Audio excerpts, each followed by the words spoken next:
kebaikan yang akan berdampak luas bagi ayah bunda, khususnya kegiatan-kegiatan dan program-program yang berdampak amal jariah buat kita semua. Mudah-mudahan atas donasi ayah bunda, dukungan dan partisipasinya, kegiatan-kegiatan kebaikan yang kami sajikan terus berkembang, terus memanjang, dan insya Allah menjadi banyak kebermanfaatannya insya Allah. Ayah bunda, itu saja dari saya. Mudah-mudahan terus bersamai kami, terus dukung kami, dan terus pantau kami dalam program-program kebaikan yang ada. Ayo baik bareng Ruang Baik. Mudah-mudahan kita bertemu lagi nanti di surganya Allah Subhanahu wa Ta'ala. Terima kasih ayah bunda yang senantiasa membersamai kami, khususnya Bunda Aisyah Dahlan dan tim. Mudah-mudahan Allah panjangkan umurnya, Allah sehatkan badannya, Allah berkahi rezekinya, dan senantiasa kita bertemu nanti di surganya Allah Subhanahu wa Ta'ala. Terima kasih. Assalamualaikum warahmatullahi wabarakatuh. Waalaikumsalam warahmatullahi wabarakatuh. Terima kasih kepada Pak Hendra atas sambutannya, dan alhamdulillah sudah banyak banget yang hadir dalam kajian hari ini. Ada 146 partisipan, Masya Allah. Alhamdulillah Bunda Aisyah sudah hadir di room kali ini. Saya berikan kepada moderator, pada Kak Diana, dipersilahkan. Terima kasih Kak Aubo atas kesempatannya. Baik, Assalamualaikum Bunda. Waalaikumsalam warahmatullahi wabarakatuh. Bunda, apa kabar? Alhamdulillah, 1, 2, 3, 3, 2, 1. Suara bagaimana? Jelas terdengar? Jelas, Bunda. Alhamdulillah. Pak Hendra. Ya, Bunda, Masya sehat. Allah. Alhamdulillah. Jazakallah khairan kasiran, ini mengundang kami kembali. Ya. Dan tadi juga saya menyimak apa yang dipaparkan Pak Hendra. Ya Allah, senang sekali. Terima kasih juga doanya buat kami, Masya Allah. Mohon doanya Bunda, kami tim lagi di Bandung ini lagi banyak belajar dengan berbagai saudara di sini. Masya Allah, Masya Allah, Masya Allah. Insya Allah barokah ya, Pak Hendra ya. Amin, amin. Baik Bunda, tadi sudah sempat Dian bacakan CV Bunda, dan mungkin tanpa panjang kata ya Bunda, izinkan saya Dian untuk memandu acara kajian pada siang ini dengan tema cara memahami karakter anak kita. Langsung saja kepada Bunda Aisyah, saya persilahkan. Baik, terima kasih. Bismillahirrahmanirrahim. Assalamualaikum warahmatullahi wabarakatuh. Waalaikumsalam warahmatullahi wabarakatuh. Alhamdulillahirabbil alamin. Wassalatu wassalamu ala asyrafil anbiya'i wa mursalin wa ala alihi wa sahbihi ajmain, amma ba'du. Alhamdulillah, saya senang sekali bisa bergabung lagi dengan kajian virtual Ruang Baik. Sekali lagi yang saya hormati Bapak Hendra Aditya, jazakumullah khairan kasiran atas undangannya. Kemudian yang saya hormati juga para BOD Ruang Baik dan ayah bunda sahabat baik, Masya Allah. Terima kasih Mbak Aulia selaku MC dan Mbak Dian selaku moderator ya. Terima kasih sekali. Hari ini panitia mengamanahkan kami untuk membahas cara memahami karakter anak ya.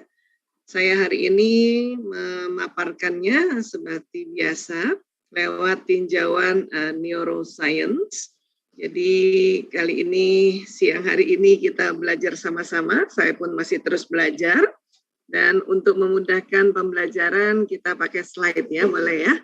Jadi Pak Hendra, ayah bunda sahabat baik, dan Mbak Dian, saya izin untuk share screen terlebih dahulu. Baik. Ya, baik. Apakah terlihat sudah? Terlihatkah gambarnya? Terlihat ya? Saya, ya. Soalnya harus double cek ini kita jarak jauh ya. Baik. Cara memahami karakter anak. Nah, sekarang apa bedanya karakter, apa bedanya watak ya? Karakter, ya, apa itu karakter? Karakter ini dalam bahasa Latin disebut character. Ini maknanya atau artinya ya, instrument of marking, peralatan untuk mengukir. Nah, karakter itu peralatannya ya. Dalam bahasa Yunani juga disebut dengan to mark. yang bermakna mengukir. Apa sih yang mau diukir? Kita ingin mengukir, menjadikan nilai-nilai kebaikan yang akan nantinya mempengaruhi dalam bentuk tindakan atau tingkah laku. Ya. Dalam bahasa Perancis disebutnya kerosene, yang bermakna juga mengukir. Jadi kita ingin mengukir kebaikan di dalam diri seseorang, baik diri kita, diri anak kita, agar perilakunya atau tindakan tingkah lakunya itu ya diwarnai dengan nilai-nilai kebaikan. Ya. Nah, tetapi karakter ini adalah peralatannya untuk mengukir. Sebetulnya yang mau diukir dengan peralatan si karakter ini itu apa? Ya. Nah, ada satu istilah lagi yang sering kita sebut yaitu watak. Dalam Kamus Besar Bahasa Indonesia, watak diartikannya adalah ya sifat batin manusia yang mempengaruhi segenap pikiran dan tingkah laku, atau disebut juga budi pekerti, atau disebut juga kalau bahasa Arabnya dari bahasa Arab itu tabiat, ya, atau dasarnya. Jadi watak ini sebetulnya dibawa setiap manusia sejak dalam lahir. Ini watak. Bahkan dikatakan watak itu ya pembawaan manusia dan itu dibawa secara genetik. Ya. Basicnya adalah Al-Quran surat Al-Isra ayat 84. Bismillahirrahmanirrahim. Qul kullu ya'malu ala syakilatihi. Wa rabbukum a'lamu biman huwa ahda sabila. Katakanlah wahai Muhammad, jadi Rasulullah SAW diminta Allah untuk mengatakan atau memviralkan ya, bahwa setiap orang berbuat sesuai dengan pembawaannya masing-masing. Maka Tuhanmu lebih mengetahui siapa yang lebih benar jalannya. Jadi setiap orang itu sesuai pembawaannya masing-masing. Di dunia kedokteran, yang disebut pembawaan masing-masing, ini ternyata sesuai genetiknya masing-masing. Tidak ada yang buruk, semuanya baik. Itulah mengapa di ayat ini ya ditutup dengan maka Tuhanmu lebih mengetahui siapa yang lebih benar jalannya. Karena yang maha mengetahui hanyalah Allah Ta'ala ya terhadap setiap individu-individu ini. Jadi semua baik gitu ya. Sesuai dengan hari ini kita bersama ruang baik gitu. Nah sekarang, bagaimana supaya kita mengerti antara watak dan karakter? Nah, watak itu kalau kita bisa ibaratkan adalah seperti bahan dasar. Apakah dia kayu, ya besi, batu, atau plastik, itu watak. Karena ini dari sananya bawaan lahirnya. Ya. Kayu saja beda-beda nanti kayu, seratnya, makanya kayu ada namanya jati muda, jati anom ya, atau jati tua, kayu ulin dan sebagainya. Besi juga beda-beda. Ya, batu juga beda-beda, tapi semuanya batu. Plastik juga beda-beda, ya. Nah, ini watak. Kemudian, ya, yang ini watak, ya, ini instrumennya, ya, dan ini membentuk karakternya. Artinya gini, kita kan ingin membuat anak kita mempunyai karakter, ya, karakter muslim dan muslimah, sehingga menjadi anak soleh-soleha. Itu ibarat watak dasar ini, bahan dasar ini mau kita bentuk meja. Karena semuanya bisa dibikin meja. Ini hasil akhir dari pembentukan karakter. Nah, alatnya kita pakai pasti beda-beda. Tapi bagaimana kita mau bentuk meja dan menggunakan alat kalau tidak tahu watak dasar? Itulah maka apa kita kalau mau belajar karakter harus tahu juga watak dasar. Ya. Karena kalau tidak, kita nanti salah memilih alat untuk mengukirnya. Bahan dasarnya batu, pakai alat mengukirnya plastik. Maka untuk menjadi meja seperti ini akan menempuh waktu yang sangat lama sekali. Bahkan mungkin gagal menjadi meja. Gitu. Ya. Bahan dasarnya plastik, pakai peralatan batu. Bisa aja sih jadi meja, tapi penuh luka meja ini. Ya, penuh cacat-cacat di meja ini. Gitu. Karena ya peralatannya terlalu berat, peralatannya terlalu keras karena ini peralatan untuk cocoknya di batu, ya. Jadi sekali lagi ini bedanya watak dan karakter berikut instrumennya. Karena memang karakter itu sendiri ya maknanya adalah instrumen untuk mengukir, ya. Jadi kita luruskan dulu. Jadi kita ingin bentuk anak kita anak muslim muslimah yang beriman, ya, bertakwa, ya, dan juga bertawakal. Nah, ini yang kita bentuk karakternya, ya. Nah. Kemudian, ya, kita bicara otak kembali. Allah menciptakan otak manusia, ada otak besar yang disebut cerebrum, ada otak kecil yang disebut cerebellum, ada batang otak yang disebut pons cerebri, dan ini nanti lanjut ke sumsum tulang belakang. Ya, nah, jadi otak seperti ini, kalau dilihat dari atas seperti ini, ya, ada belahan kanan, ada belahan kiri. Di dalamnya ada yang disebut neuron seperti ini. Ya, jumlahnya 100 miliar neuron. Ya. Jadi kalau kita belajar tentang otak, nanti ada kita belajar namanya sel otak. Ya, nah ini saya tambahkan dulu sedikit ya. Jadi ini namanya sel otak, jumlahnya 100 miliar neuron. Satu neuron kerjanya kayak satu komputer yang tercanggih di zamannya.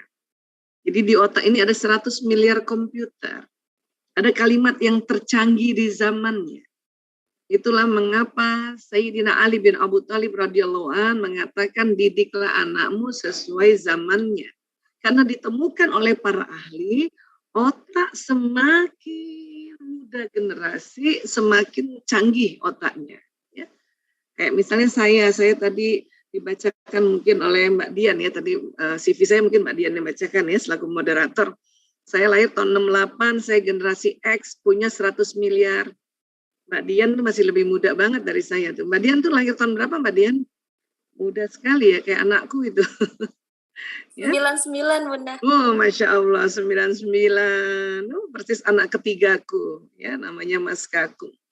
Nah, punya juga 100 miliar neuron kayak gini. Tapi lebih canggih dari otaknya Bu Aisyah, punya neuronnya Mbak Dian, gitu. Canggihnya apa Bu Aisyah? Semakin canggihnya adalah penyimpanan data-datanya, penyimpanan informasinya, mengakses data, kecepatan mengakses data itu, waduh, komputer sekarang kan canggih ya, apalagi otak manusia. Ya, kalau kita melihat komputer, alat ya, teknologi digital itu canggih, berarti otak manusia lebih canggih lagi. Karena otak ciptaan Allah dan komputer-komputer ini kan karya dari otak manusia, ya. Jadi kita harus paham ini bahwa generasi-generasi berikutnya adalah lebih canggih dari kita, lebih cerdas. Kalau otak zaman dulu ya otaknya saya mungkin lebih tangguh, lebih bandel namanya ya. Itulah makanya teknologi zaman dulu lebih bandel.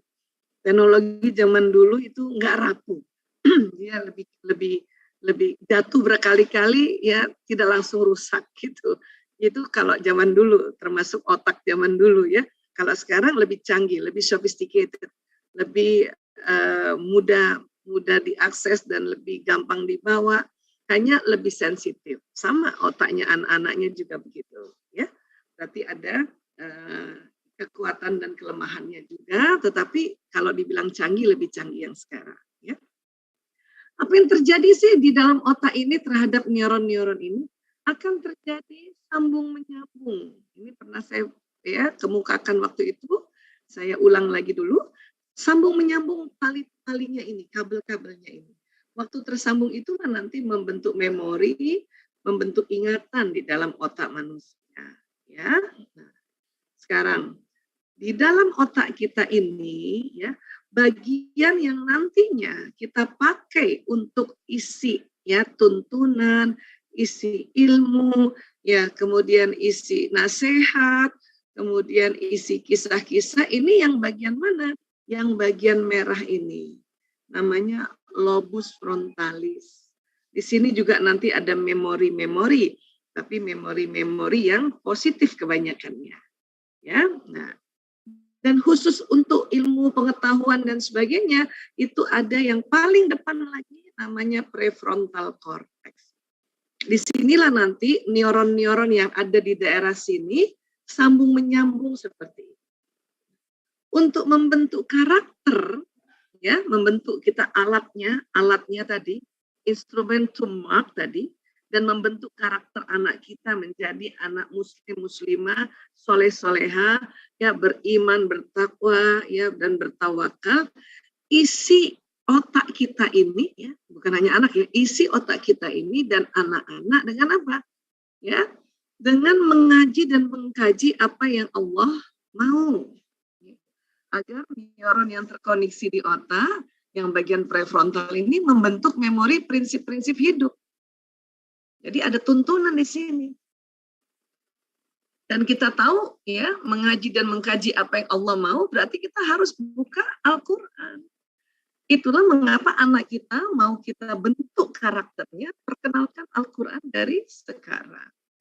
Ini juga mengapa Ruang Baik bersemangat terus tanpa henti-hentinya meminta kita, ayah bunda sahabat baik, bahu-membahu untuk, ya, salah satu programnya mengadakan mushaf Quran ini untuk kita bagikan kepada anak-anak kita di pelosok-pelosok, ya. Kalau saya selalu dengar kabarnya dari Ruang Baik, informasi, ya Allah, ya, saya turut prihatin tapi berbahagia karena ada Ruang Baik yang mau mengupayakan menyebarkan mushaf ini, ya, secara merata ke pelosok-pelosok, ya Allah.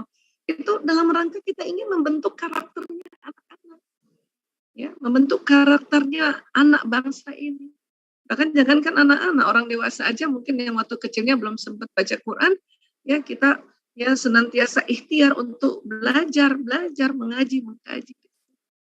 Dan yang luar biasa, ini juga saya mungkin pernah sampaikan, ya, pada saat kita mengaji dan mengkaji, bukan hanya otak saja yang terjadi sambungan-sambungan ayat ini, tapi juga jantung. Karena di jantung ini, selama ini kita tahu jantung pemompa darah, ya. Tapi sejak tahun 91, penelitian Dr. J. Andre Armour dari Montreal, Kanada, ditemukan juga di sini ada neuron. Jumlahnya 40.000. Ini juga pada saat kita belajar sesuatu, akan terjadi sambungan-sambungan di jantung bagian serambi dan di belakang ventricle atau belakang bilik. Itulah mengapa para ilmuwan dan ulama mengatakan, ya, kalau kolbu itu adalah jantung organ. Ya. Bahkan saya juga selalu sampaikan para ulama, khususnya Imam Al-Ghazali, ya, pernah mengatakan itu dalam bukunya bahwa kolbu itu adalah organ yang di dada cenderung ke kiri dan di dalamnya ada darah hitam sekali.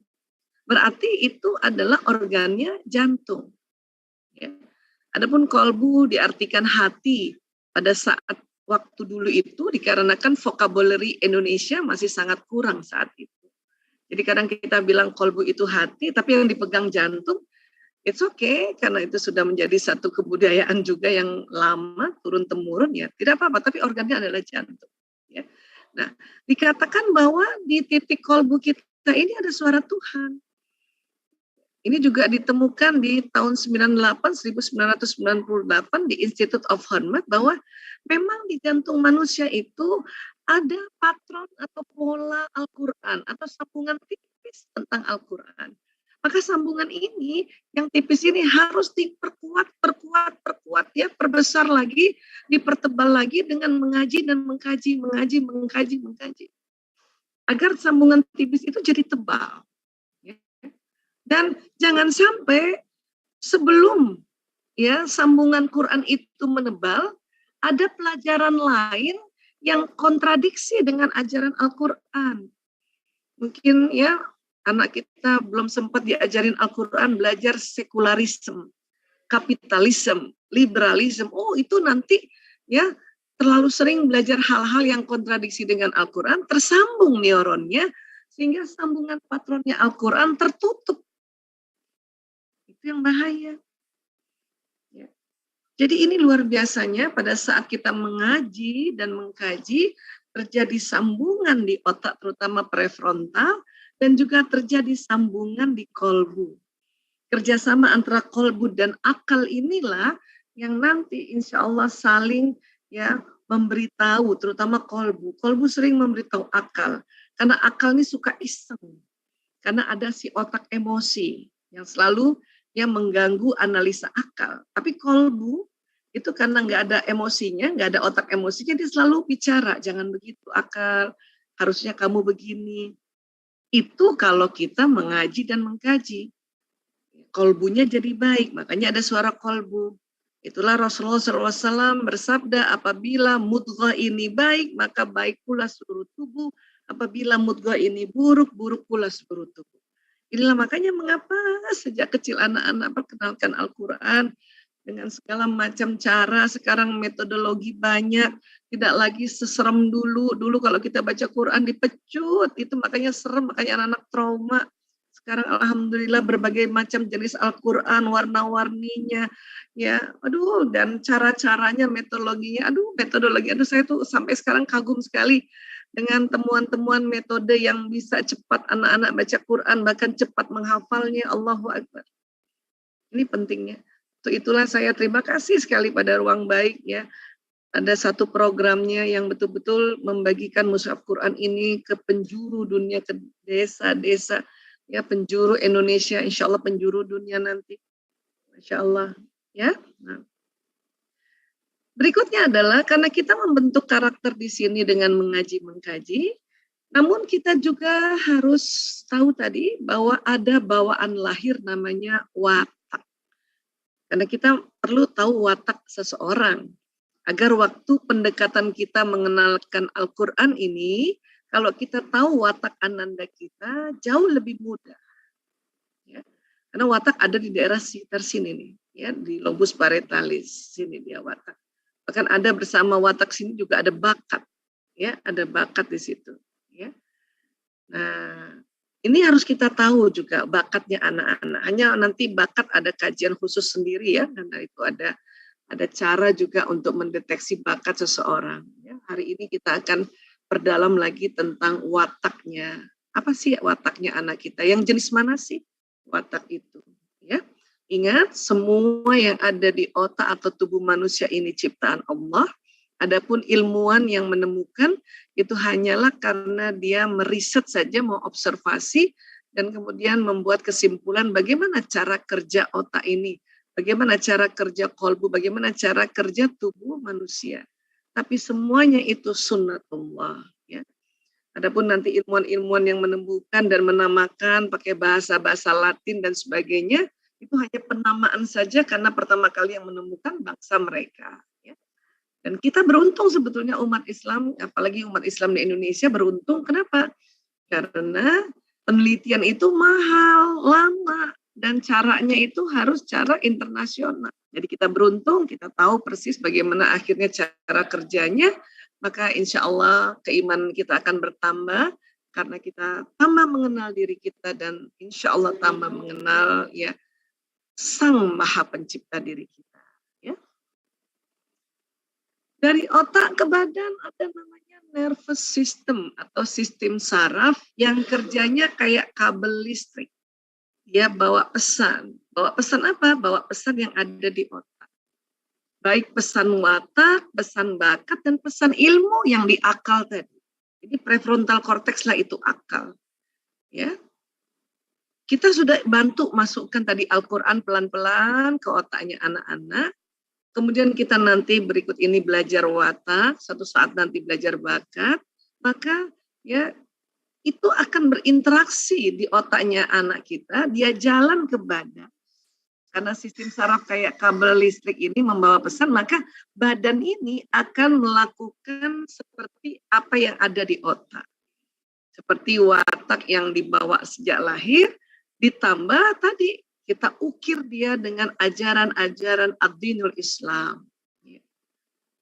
Paham sampai sini ya, sehingga nanti dia membantu tingkah laku atau perangai atau perilaku. Ya. Jadi ini sistem saraf, kerjanya kayak kabel listrik, ya. Apa yang ada di otak dia jalan. Nah, selain itu, apa yang dilihat itu juga akan jalan pesannya. Apa yang didengar akan jalan pesannya, dia akan terekam di otak dan otak juga memerintahkan agar jalan pesannya sehingga membentuk perangai. Apa yang diucapkan juga begitu, apa yang dihidu juga begitu, apa yang dirasakan di permukaan kulit juga gitu, apa yang dilakukan oleh tangan dan kaki juga pesannya jalan di sistem saraf ini. Ya, nah, untuk itu pada saat anak-anak kita ini masih kecil dan juga bahkan sampai dewasa sebetulnya, dia akan sering melihat orang tuanya, ayah bundanya, bapak ibu gurunya, kakek neneknya, orang di sekitarnya. Ya. Maka ya kita adalah atau orang tua, ayah bunda adalah panutan teladan dari anak kita karena dia melihat setiap hari. Tentu uswatul hasanah kita, ya panutan teladan kita yang utama adalah Rasulullah SAW, ya beserta keluarga dan para sahabat. Dan untuk anak kita kenal Rasulullah SAW, maka kita perlu ya membacakan kisahnya Rasulullah SAW dan juga kisah para nabi yang lain, para rasul yang lain agar nanti otak yang di depan ini terisi kisah-kisah itu sehingga nanti juga mewarnai ya perangai anak kita. Namun apa yang dilihat jelas mata, telinga, kemudian sentuhan badan ini itu juga akan masuk. Ya. Jadi betul-betul tetap harus ada panutan. Ini terekam nanti di otaknya anak-anak dan nanti akan membentuk ya perangai juga gitu. Karena apa yang ditangkap oleh anak-anak itulah ya informasi yang paling gampang direkamnya gitu, dilihat, didengar, dirasakan ya. Sekarang kita belajar watak. Watak ini ya ada di daerah parietalis.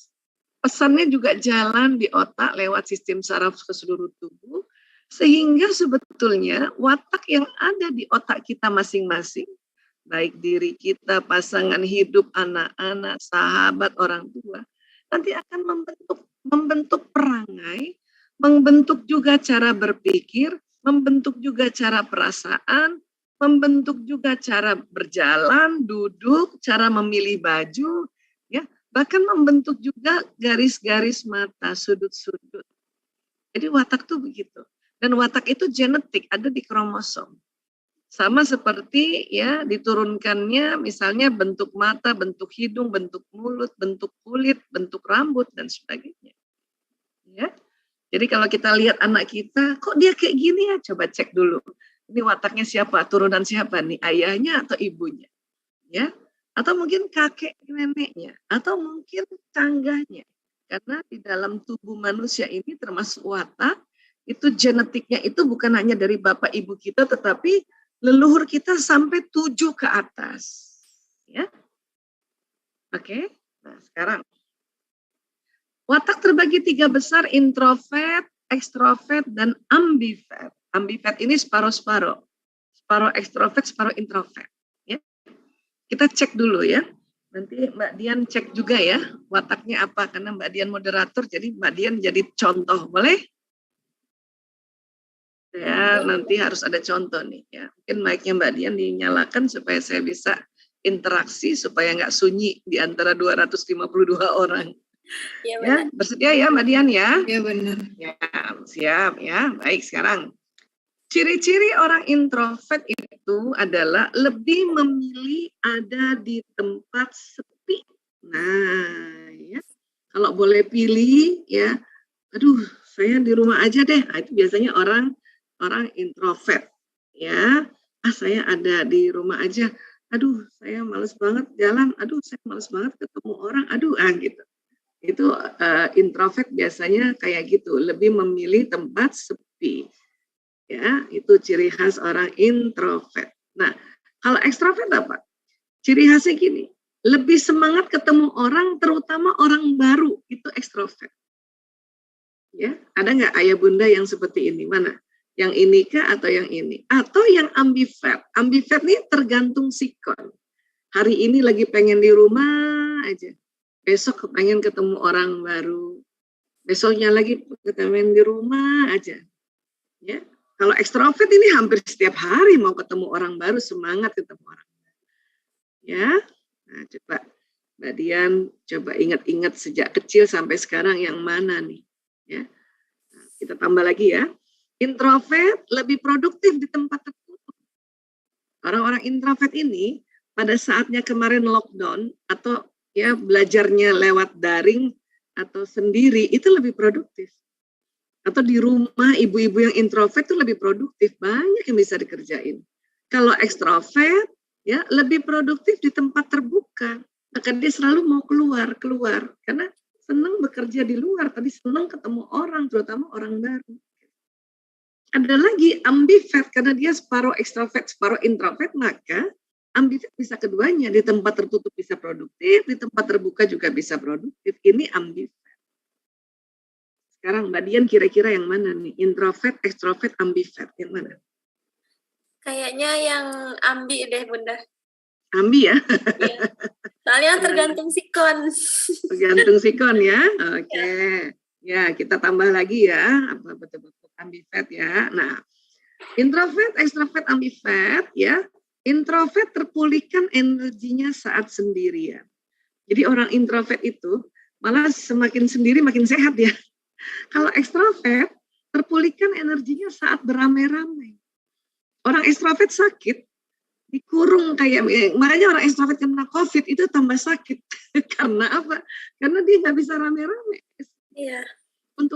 Untungnya sekarang ada ya alat komunikasi, makanya orang ekstrovert yang kena COVID, itu tetap aja handphone di tangannya, chatting sama temennya, karena dia butuh energi rame-rame.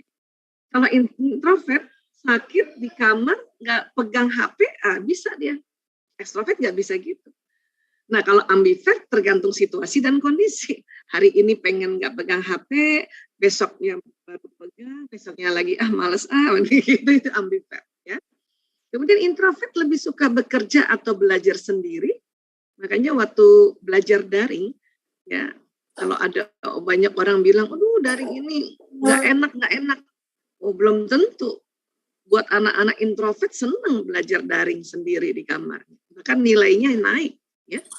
Kalau ekstrovert lebih suka bekerja atau belajar dalam tim. Karena mau rame nih. Kalau ambivert bisa sendiri, bisa juga beramai-ramai. Kan gitu ambivert. Introvert biasanya akan banyak berpikir sebelum mulai bicara. Dia pikirin dulu, baru ngomong. Kalau ekstrovert biasanya akan mengatakan apapun yang dipikirkan langsung. Ya, jadi nggak dipikirin, apa yang dipikirkan muncul langsung. Makanya ada istilahnya spontan ekstrovert ini. Ya. Kalau ambivert bisa lebih banyak berpikir, bisa lebih banyak bicara, tergantung lagi situasi kondisi. Ya. Dan ingat ya, semua watak itu baik, nggak ada yang jelek, semua baik karena karunia dari Allah. Ya. Introvert cenderung lebih pendiam, ekstrovert cenderung lebih ceplas-ceplos istilahnya. Ambivert akan ceplas-ceplos pada situasi tertentu dan akan lebih diam pada situasi tertentu. Ya. Sekarang Mbak Dian, betulkah Mbak Dian ambivert? Merasa betul gitu? Merasa betul. Iya. Oke. Sekarang kita lebih dalam lagi ya, belajar watak ya. Karena introvert, ambivert, dan ekstrovert masih bisa dipecah-pecahkan ini. Ya. Nah, sekarang, tapi sebelumnya saya mau kasih lihat posisi di mana sih watak bawaan dan bakat itu. Tadi kan otak terbagi dua ya, otak besar, otak kecil. Ini otak besar, ini otak kecil. Kemudian masing-masing terbagi dua, belahan kanan, belahan kiri. Nanti masing-masing belahan dibagi 4 yang otak besarnya. Ini makanya warnanya merah, kuning, hijau, biru. Ya, ini mungkin nggak usah dihafal istilahnya, tetapi harus tahu bahwa setiap belahan dibagi 4, kanan, kiri. Ya. Nanti belahan yang warna kuning ini kita sebut parietalis, baik kanan dan kiri, di situ ada watak bawaan. Di sini nih, program ini, neuron ini ada watak bawaan dan bakat di sini. Ya. Tempat yang membentuk karakter di mana Bu Aisyah ini di sini. Inilah nanti membentuk karakter nih, pembelajaran di sini. Di sinilah kita belajar di sini. Ya, jadi nanti nih di sini nih ya, belajar tuntunan hidup masuk di sini. Jadi neuron-neuron ini sambungan otaknya waktu belajar tuntunan hidup dia tersambung-sambung membentuk memori tuntunan hidup. Belajar ilmu pengetahuan, belajar nasihat, ya dinasehati di sini masuk kemudian mendapati informasi-informasi, diajarkan kisah-kisah para rasul, para nabi, kisahnya Rasulullah SAW, itu masuknya di sini. Inilah namanya membentuk karakter. Sementara watak di sini. Ini karakter ini mengukir watak. Ya, mengukir watak. Ini yang harus kita mengerti atau harus kita pahami, ya. Nah, tadi kita sudah sepakat untuk membentuk karakter, maka kita mengaji dan mengkaji. Ya, kita ya belajar juga hadis. Belajar juga apa kesepakatan para ulama. Orang tua menasehati masuk di sini. Ya, budaya menasehati masuk di sini. Lingkungan masuk di sini. Tapi watak bawaan ada di sini. Ini berinteraksi. Hari ini kita belajar apa sih jenis wataknya diri kita dulu, supaya kita bisa mendeteksi watak pasangan hidup dan juga watak anak-anak kita. Sepakat ya? Nah, ini yang tadi kita pelajari, watak bagaikan bahan dasar, karakter ini bagaikan gergajinya dan membentuk apa sih maunya kita itu. Oke ya? Nah, di watak bawaan juga Allah kasih program namanya kekuatan dan kelemahan. Jadi sudah ada di otak kita kekuatan kelemahan yang Allah berikan. Ini riset tentang watak itu sudah sangat lama. Sejak zaman Hippocrates, 300 tahun sebelum Masehi, 300 tahun sebelum Nabi Isa alaihissalam lahir, ya, Hippocrates sudah diberi petunjuk oleh Allah juga, karena mungkin dia berniat untuk meneliti tentang manusia. Allah kasih juga petunjuk. Ini loh, begini caranya, begini. Maka Hippocrates sudah bilang bahwa ya manusia itu kayaknya beda-beda, tapi bisa dibagi 4 besar katanya. Dan kemudian dikaitkan dengan emosi, maka disebutnya temperamen dulu waktu itu. Ya, nah sekarang yang kita mau deteksi yang ini nih. Dan setiap orang ada 2 jenis wataknya. Karena satu turunan ayah, satu turunan ibu. Cuma nanti ada yang dominan, ada yang kombinasi. Atau nanti ada yang dua-duanya dominan. Nah sekarang kita mau deteksi. Ya.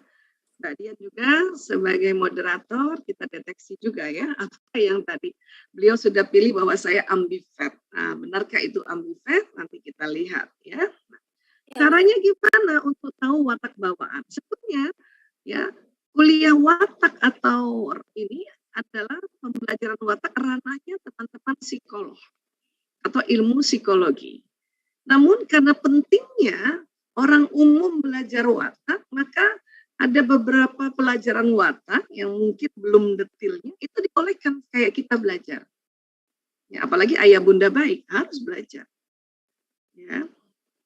Caranya bagaimana? Tes watak di teman-teman psikolog. Hanya hari ini kita belajar cara cepat saja. Memang akuratnya cara cepat itu paling 80%, 85%. Nanti kalau ada yang ragu, silakan hubungi psikolog. Ya. Di tim kami juga ada psikolog, silakan juga menghubungi gitu ya. Nah, caranya gimana? Ada tes yang saya sebut kuis cepat watak. Nih, misalnya gini ya Mbak Dian, waktu SD nih, misalnya Mbak Dian waktu ini sekarang SD ya. Kemudian kepala sekolah minta di SD-nya Mbak Dian membuat pentas teater. SD ya, bukan sekarang ya Mbak. Mbak Dian sekarang umur berapa? Udah kuliah kan? Iya, 23 Bunda. Nah, kan udah kuliah ya. Sekarang bayangin Mbak Dian SD. Jadi cara berpikirnya waktu SD. Kemudian gurunya atau kepala sekolah akan membuat pentas teater. Mbak Dian pilih, ada 4 peran yang saya akan berikan pada Mbak Dian. Ya, pilih pilihan pertama dan pilihan kedua. Ya, apakah mau menjadi penonton, penulis skenario, sutradara atau pemainnya, artis-aktor yang tanpa latihan, ini langsung main. Yang mana? Lebih senang mana? Pilih 2 di antara 4 ini. Pilih cepat. Ayo, 1, 2, 3, pilih. Pilih artis atau aktor. Pilihan pertama. Pilihan kedua? Pilihan kedua jadi penonton. Oke. Jadi pemain dan penonton ya. Iya. Sip kalau gitu. Nah sekarang ayah bunda baik juga. Ayo 4 ini pilih coba. pilih 2 secara cepat ya, dan ingat waktu SD ya, bukan usia sekarang. Karena kenapa kalau milihnya usia sekarang biasanya dipengaruhi pembelajaran. Ya, karena udah banyak belajar. Watak ini kan bawaan lahir, jadi lebih enak kita deteksinya sewaktu umur lebih muda lagi. Kita katakanlah SD ya. Karena kalau mungkin TK bingung, penonton apa sih, penulis skenario apa sih, sutradara. Ya. Boleh ya, ayah bunda sahabat baik, ya silakan pilih. Pilih 2 dari 4 ini. Kalau sudah kita akan bahas. Ya, nggak usah dipikir-pikir panjang, langsung aja. Saya mau ini, gitu. Ya. Kalaupun nanti keliru, itu bukan salah wataknya, tapi ini ya namanya kuis cepat watak. Memang akuratnya 80% sampai 85%. Kalau nanti akurat yang lebih akurat 90% sampai 95%, itu nanti ya datang ke psikolog ya. Karena alat tesnya lebih lama lagi, ya lebih panjang. Nah, baik, sekarang. Tadi Mbak Dian pilih penonton ya, Mbak Dian ya? Ya. Nah, dan pemain. Nah, sekarang.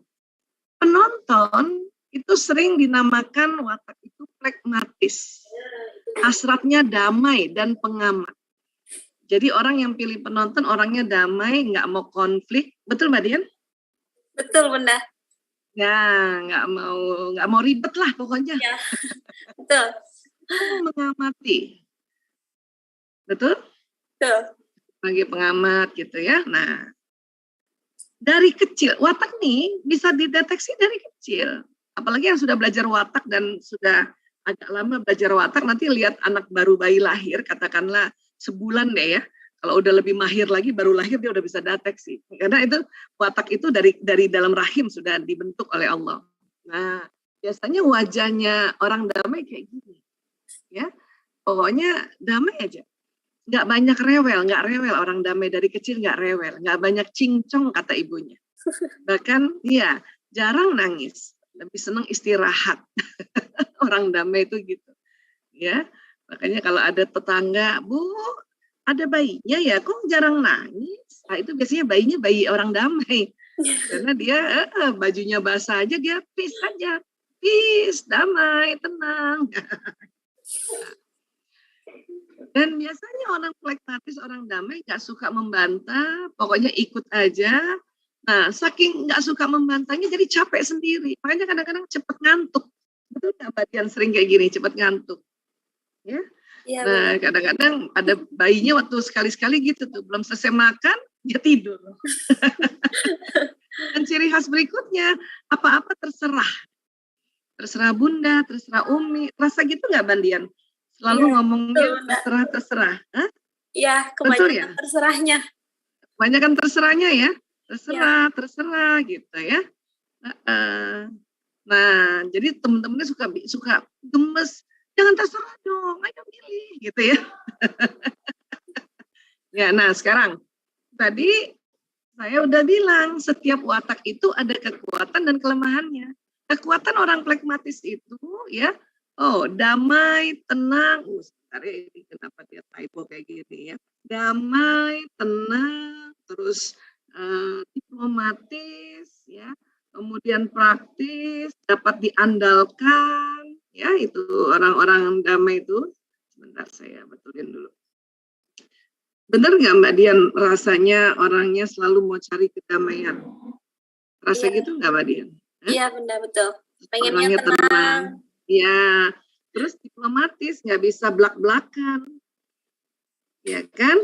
Terus mau yang praktis, terus dapat diandalkan karena ya menyenangi pekerjaan yang monoton dan juga humoris walaupun kadang garing karena orang pragmatis gitu ya. Nah, ini kekuatan orang pragmatis. Mbak Dian terasa nggak sering dimintain saran oleh teman-teman atau teman-teman sering curhat sama Mbak Dian? Iya sering Bunda. Ya, karena orang pragmatis ini orang yang tenang damai dan senang banget orang tumpahkan segalanya kepada Mbak Dian. Jadi tempatnya curhat.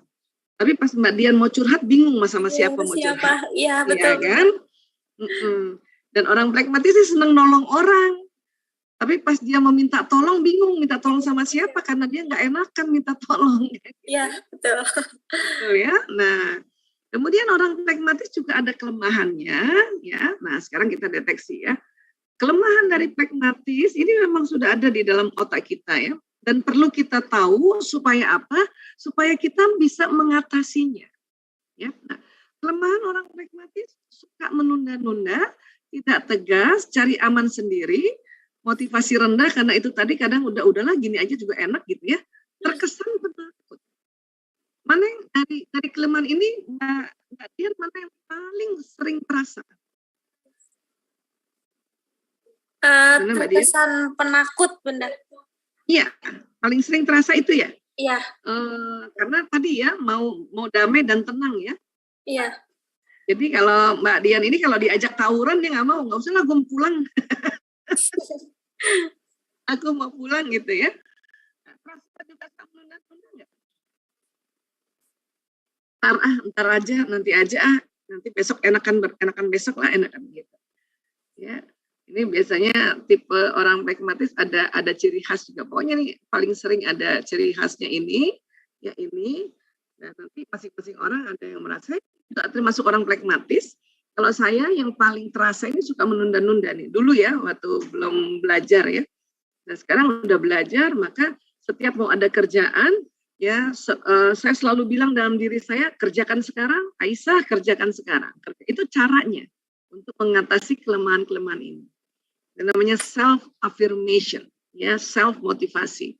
Ayo Aisyah, Bismillahirrahmanirrahim, dengan izin Allah, saya selesaikan sekarang, saya selesaikan gitu. Ya, kalau tidak tegas, ya Aisyah, saya tegas, gitu. Ya, cara-caranya kan gitu. Oke? Nah, moto orang pragmatis satu, saya suka belajar dengan mudah. Kemudian tolong jelaskan perlahan-lahan, please bantu saya untuk lebih paham. Saya ingin selalu membantu dan menyenangkan orang lain. Terasa begini nggak Mbak Dian? Karena Mbak Dian ini orang pragmatis. Betul, ya? Bunda. Betul ya. Betul.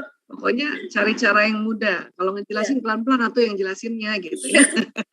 Dan selalu ingin bantu dan menyenangkan orang lain. Inilah orang pragmatis. Ya, ini kebaikan-kebaikan orang pragmatis harus kita tahu.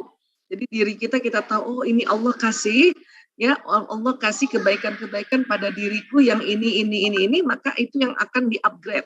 Ya, nah, buat ayah bunda yang punya anak wataknya pragmatis yang dominan ya, ini bisa saya berikan tips untuk orang tua. Satu, ajari untuk memiliki tujuan dan target.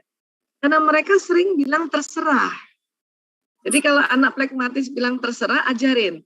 Ya, kadang-kadang kakak mau makan ayam atau daging, terserah bunda. Ayo, mau ayam atau daging? Ayo pilih, nggak ada menu terserah, nggak ada, pilih. Ayam aja deh. Nah itu namanya mengajari memiliki tujuan dan target. Mulai dari makanan gitu. Ya, kakak kita mau pergi, mau pakai baju merah atau biru, terserah bunda. Ayo, kamu yang pakai, kamu lagi senang pakai baju apa? Diajarin kayak gitu mulai dari gitu. Ya, nah nanti Mbak Dian juga kalau udah menikah, punya anak pasti ada yang salah satunya wataknya pragmatis. Ajarin kayak gitu ya. Nah, ya, kemudian ajari untuk bergerak lebih cepat karena orang pragmatis ini santai, woles, tenang, peace, damai. Ayo nak dipercepat dikit nak, ayo nak, Bu Isa gitu. Bu Isa kan anaknya 5 nih. Yang pragmatis tuh ada 2 tuh, anak ketiga dan keempat. Ayo Mas Kakung, Mas Jaler percepat sedikit nak, ayo nak, ayo gitu ya. Dia belajar untuk itu. Kemudian ajari untuk mengerjakan sesuatu yang lebih banyak. Karena orang pragmatis kan memang jago tuh kalau pekerjaan yang sudah terbiasa oleh dia, dia jago banget itu. Tapi ajarin juga kalau udah jago di pekerjaan itu, ya tambahin pekerjaan baru yang ada tantangan baru gitu. Tapi pelan-pelan ngajarinnya. Ya, tidak bisa cepat-cepat. Kalau belum mahir yang satu, disuruh lagi yang satu, biasanya nggak mau dia orang damai. Kemudian ajari untuk menangani masalahnya sendiri. Memang orang pragmatis kayak Mbak Dian sering diminta tolong sama orang, ya nggak Mbak Dian? Sering orang curhat, cuman pas kena masalahnya sendiri karena bingung mau curhat sama siapa, bingung nanganinnya. Terasa gitu nggak Mbak Dian? Iya, terasa Bunda. Iya, karena biasanya orang curhatin sama kita juga bingung mau curhat sama siapa. Akhirnya apa? Dibawa tidur. Ya, terasa gitu ya. Karena memang orang flekmatis ini memang butuh istirahat lebih banyak atau butuh tidur lebih banyak. Karena energinya habis untuk bantuin orang. Energinya habis untuk bantu dirinya untuk nggak marah, alamnya low bad. Maka ya mudah sekali untuk istirahat. Jalan naik mobil ya paling seneng tuh dia tuh pasti tidur di mobil. Biasanya orang flekmatis. Ya, nah ini untuk flekmatis. Berikutnya ya mungkin ada ayah bunda baik ya, sahabat baik, ayah bunda sahabat baik yang memilih ini misalnya penulis skenario. Biasanya penulis skenario ini diistilahkan melankolis, hasratnya sempurna, ya. Kemudian ciri khasnya pemikir, ya. Ini orang penulis skenario atau orang melankolis kayak gini, dia punya ciri khas, ya. Dari kecil pun anak melankolis ketahuan ayah bunda sahabat baik, tuh wajahnya aja mikir, dari kecil mikir, ya. Apa gitu ya, kenapa mukanya aja mikir, ya. Gedean sedikit itu tadi pemalu lah, terus lalu sama bunda aja, ayo nak, terus suka ngumpet di belakang bundanya. Itulah orang melankolis. Itu bukan apa-apa karena dia pemikir. Jadi setiap ketemu orang baru dia mikir, ini orang baik apa enggak, mau ngapain dia, kenapa dia begini, itu mikir, makanya selalu ngumpet di belakang bundanya gitu. Adakah yang begini ya? Nah, kemudian kalau kita mau tahu watak anak itu bisa juga diketahui lewat apa coba? Kalau sejak kecil anak ya mau sikat gigi itu ketahuan. Anak melankolis tuh mencet pasta giginya dari bawah. Anak melankolis. Anak flekmatis kadang bawah kadang atas. Ya, nanti yang artisnya tuh yang di atas tuh. Ya, tapi anak melankolis sejati, ayah bunda sahabat baik yang tadi misalnya memilih penulis skenario, coba deh, apa betul dari kecil sampai sekarang ya, kalau betul coba kasih tanda, mungkin kasih jempol gitu ya, yang pilihnya tadi penulis skenario dari dulu sampai sekarang pencet odol dari bawah rapi kayak gini. Ada siapa yang kayak gitu? Ya ada. Oke. Nah, terus ya. Nih kayak gini ya, dari bawah dia selalu pencet odol. Bahkan kalau ada yang pinjem odolnya pencet dari tengah, dia rapiin lagi. Rapiin dari ya. bawah. Iya, rapiin dari bawah kayak gitu. Iya. Ya. Bahkan sampai digulung. Sampai digulung itu, sampai habis pasta giginya tuh ya. Supaya sempurna habisnya, dia sampai habis gitu ya. Nah, nih ada yang begini pakai kayak gini nih. Saking mau sempurna karena tadi hasratnya sempurna. Ya, lihat nih kayak gini nih ya. Terus lihat nih. Ya, bahkan ada alatnya sekarang, hemat sampai tetes terakhir. Ada alatnya nih. Ya. Masya Allah. Bahkan digunting. Aduh, ada tuh yang digunting nih. Siapa teman-teman? Ya, ayah bunda sahabat baik yang begini digunting ya. Iya, Bu Aisyah itu bukannya pelit, bukan pelit. Karena tadi melankolis hasratnya sempurna, makanya sempurna habisnya. Jadi digunting sampai dalam. Ya, Masya Allah. Kalau watak lain, terutama yang ekstrovert, memencet pasta gigi dari tengah atau dari atas. Jadi kalau anak kita kecil aja, waktu masih kecil ya, dia mulai bisa sikat gigi, kasih aja pasta gigi. Saya waktu anak 5 mau tahu wataknya dari kecil, waktu dia mulai sikat gigi, saya kasih pasta gigi. Anak pertama tengah, anak kedua tengah, anak ketiga dari bawah. Walaupun ibunya satu sama. Walaupun ibunya nggak ngajarin. Itu yang ngajarin tuntunan watak di otaknya. Ya. Nah, kemudian melankolis. Kekuatannya apa melankolis? Dia selalu hasrat sempurna. Analitis. Kenapa begini, kenapa begitu, gitu ya. Tekun, teratur, mendalam, detail, rapi, dan berbakat. Orang melankolis itu berbakat. Artinya bakatnya itu memang punya ciri khas. Ada yang punya kecerdasan musikalis, makanya bakatnya musikalis gitu ya. Ada punya kecerdasan visual spasial, makanya dia bisa melukis, dia memahat dan sebagainya. Ya, ada kecerdasan intrapersonalnya yang dominan, makanya dia sering menjadi penulis dan sebagainya kayak gitu. Ya. Dan maunya rapi dan mendalam. Selalu otaknya nanya kenapa begitu. Udah dijelasin tetap kenapa. Dan mau teratur. Ya, nah kelemahannya apa? Melankolis. Ya, satu takut salah karena mau sempurna. Kurang bersosialisasi. Orang melankolis temennya nggak banyak, tapi sahabat baik banget. Ya, karena dia nggak mudah banyak teman, karena dia selalu hati-hati, ya, dan mudah curiga memang. Karena nanya otaknya ini siapa, mau ngapain dia, mau ngapain ya.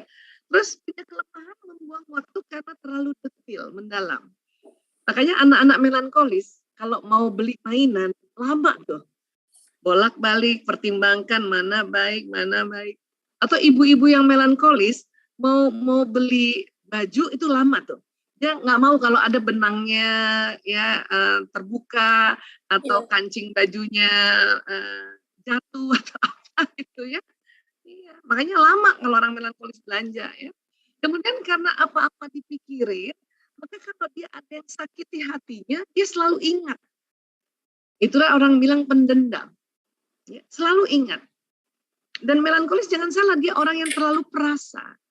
Ya, karena saking baiknya juga, karena saking sempurnanya, saking baiknya, semua orang dia pikirin.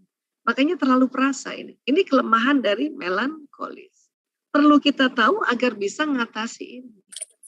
Misalnya takut salah, mengatasi takut salah. Maka orang melankolis, ya, setiap ada muncul takut salah, di sini kita ya setelah istighfar pakai self healing juga. Misalnya kalau saya melankolis ya, ayo Aisyah, nggak semuanya harus sempurna. Itu kamu udah bikin yang bagus. Ayo maju, ayo jalan, ayo teruskan. Nah gitu. Setelah kita istighfar, minta pertolongan Allah, kita ngomong sama diri kita. Ya, ayo Aisyah, ya hindari terlalu curiga sama orang lain. Ya, coba lihat baiknya. Ada nggak lihat baikannya dia? Nah gitu.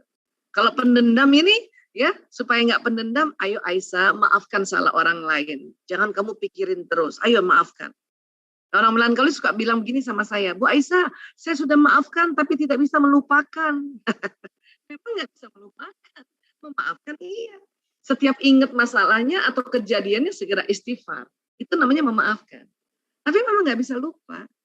Karena kalau lupa, ya itu nanti tidak jadi pembelajaran. Cuman setiap ingat lagi tidak perlu ada gemuruh rasa emosi di situ. Ya, nah ini melankolis. Sekarang, moto watak melankolis. 1, saya suka belajar dengan cara yang benar. Pokoknya melankolis pasti nanya, ini benar gak? Udah benar gak? Ya. Kemudian, saya suka belajar dengan fakta dan angka. Orang-orang melankolis senang lihat fakta, senang lihat angka. Kalau nanti kita, walaupun masih kecil, kita cerita tentang satu hal pada anak melankolis, dia akan tanya, buktinya mana? Itu maksudnya fakta. Buktinya mana? Aku harus lihat bukti, kata anak melankolis. Ya, kayak gitu. Dan ada ya orang-orang yang sampai sekarang kalau bikin presentasi senang banget pakai angka. Baik diagram, statistik, dan itu orang melankolis pasti senang yang begitu. Ya. Kemudian apalagi saya suka mengerjakan dengan detail atau mendalam. Orang melankolis nggak mau sembarangan. Ya, selalu mau bagus, selalu mau rapi, selalu mau detail. Ya. Nah, kemudian apalagi saya ingin orang berterus terang pada saya. Jadi orang melankolis nggak suka dibohongi. Ya, kalau dibohongi dia mikirin banget ya.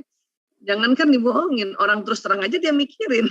Makanya, tapi lebih baik terus terang daripada saya bohongin, walaupun dua-duanya dipikirin, gitu. Ya, oke. Sekarang tips bagi orang tua yang punya anak melankolis, ya, ajari agar lebih rileks dalam mengerjakan sesuatu. Karena orang melankolis itu serius banget, dan ajari untuk lebih sedikit terbuka. Karena biasanya dia mikir terus, gak diomongin pikirannya. Ajarin untuk apa sih yang kamu pikirin, nak? Coba diungkapkan. Ngomongnya sedikit orang melankolis ini, baik anak laki-laki maupun perempuan. Ya. Nah, kemudian juga beri pemahaman mengenai perfeksionis, bahwa tidak semua harus terlalu sempurna. Perfect oke, tapi bukan perfeksionis. Kalau perfeksionis itu terlalu sempurna. Ya. Dan orang-orang melankolis inilah yang berpotensi overthinking, berpotensi perfeksionis. Nah itu. Jadi ajarkan anak-anak, karena anak-anak melankolis itu nggak mau kamarnya diberantakin, atau adiknya ambil mainannya dia, atau ambil bukunya, paling nggak mau deh. Bahkan orang melankolis bukunya dipinjem temen aja udah, awas lo berantakan, balikin yang benar lo, balikin yang rapi. Biasanya melankolis gitu ya. Kalau Mbak Aulia, yang mana tadi pilihannya Mbak Aulia nih? Mbak Aulia juga MC. Ya. Tadi pilih mana tadi waktu yang pentas teater? Penonton kah, penulis skenario, sutradara, atau artis? Penonton dan artis, Bunda. Oh, penonton dan artis juga? Gitu? Oh, Iya. Gitu. Ya. Pencet odol dari bawah nggak? Enggak. Enggak ya? Berarti bukan melankolis ya? Melankolis itu pasti pencet dari bawah. Ya. Nah, baik. Nah sekarang, tadi adakah ya ayah bunda sahabat baik yang pilih sutradara? Nah, kalau yang pilih sutradara itu disebutnya koleris, hasratnya mengatur dan pelaku. Dia ini cepat banget action ini. Ya, kalau penulis skenario atau melankolis pemikir, pragmatis tadi pengamat, kalau koleris ya action ya pelaku dia. Ya, nah dari kecil anak sutradara atau anak koleris juga sudah kelihatan wajahnya. Mukanya ngatur gitu. Oh. Dia ngatur ibunya gitu. Kapan saya dikasih minum? Kapan dia ngatur? Kalau dia udah minta terus nggak cepet-cepet ibunya datang, bisa teriak ini anak koleris ini karena dia ngatur ya. Dan dari kecil juga kalau nanti dia udah sekolah ya senang banget ngatur. Ya, dia atur temennya ya. Nah, ini guru-guru kalau tahu watak anak koleris itu suruh aja jadi pemimpin barisan, pemimpin. Makanya dia tidak akan nakal gitu istilahnya, tidak akan membuli karena dia sesuai dengan wataknya karena pemimpin harus mengatur. Suruh aja dia. Ya. Kalau anak koleris kemudian dia di dalam barisan temennya yang ngatur, nggak mau kalah dia. Nggak mau dia. Makanya suruh aja dia nyuruh ngatur. Guru-guru harus paham tentang watak ini. Karena kita ingin membentuk karakter di otak depannya, maka harus tahu dulu yang mana. Supaya pilihan gergajinya itu tepat guna. Ya. Nah, apa sih kekuatannya koleris? Kekuatan koleris adalah memang dia pemimpin. Namanya juga hasratnya tuh. Berkemauan keras, tegas, tapi jangan salah produktif, ya independen, ya dia mandiri banget dan memiliki visi ke depan. Ini orang koleris.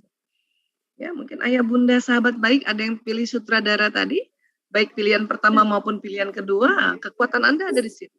Ya. Tapi setiap watak juga ada kelemahannya. Tadi kelemahan koleris apa?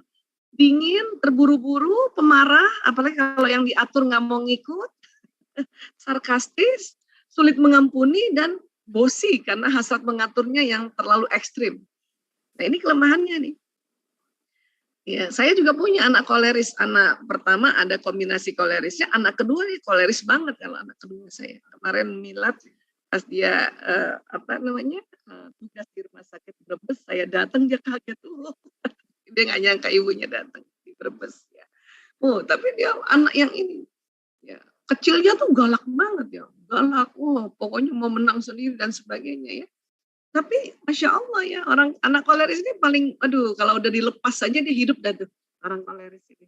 Karena dia punya ya watak, ya itu tadi, pemimpin berkemauan keras, tegas, produktif, independen, memiliki visi. Tapi kalau dia tidak belajar tentang watak, hati-hati, ini yang terlalu dominan keluar. Itulah pentingnya kita pelajari watak, bahkan lebih dini anak-anak belajar watak itu lebih baik. Ya. Kemudian moto watak koleris, saya senang belajar dengan cara saya sendiri. Ikuti cara saya, gitu koleris. Ya. Kemudian pelajaran ini tentang apa? Apa tujuannya?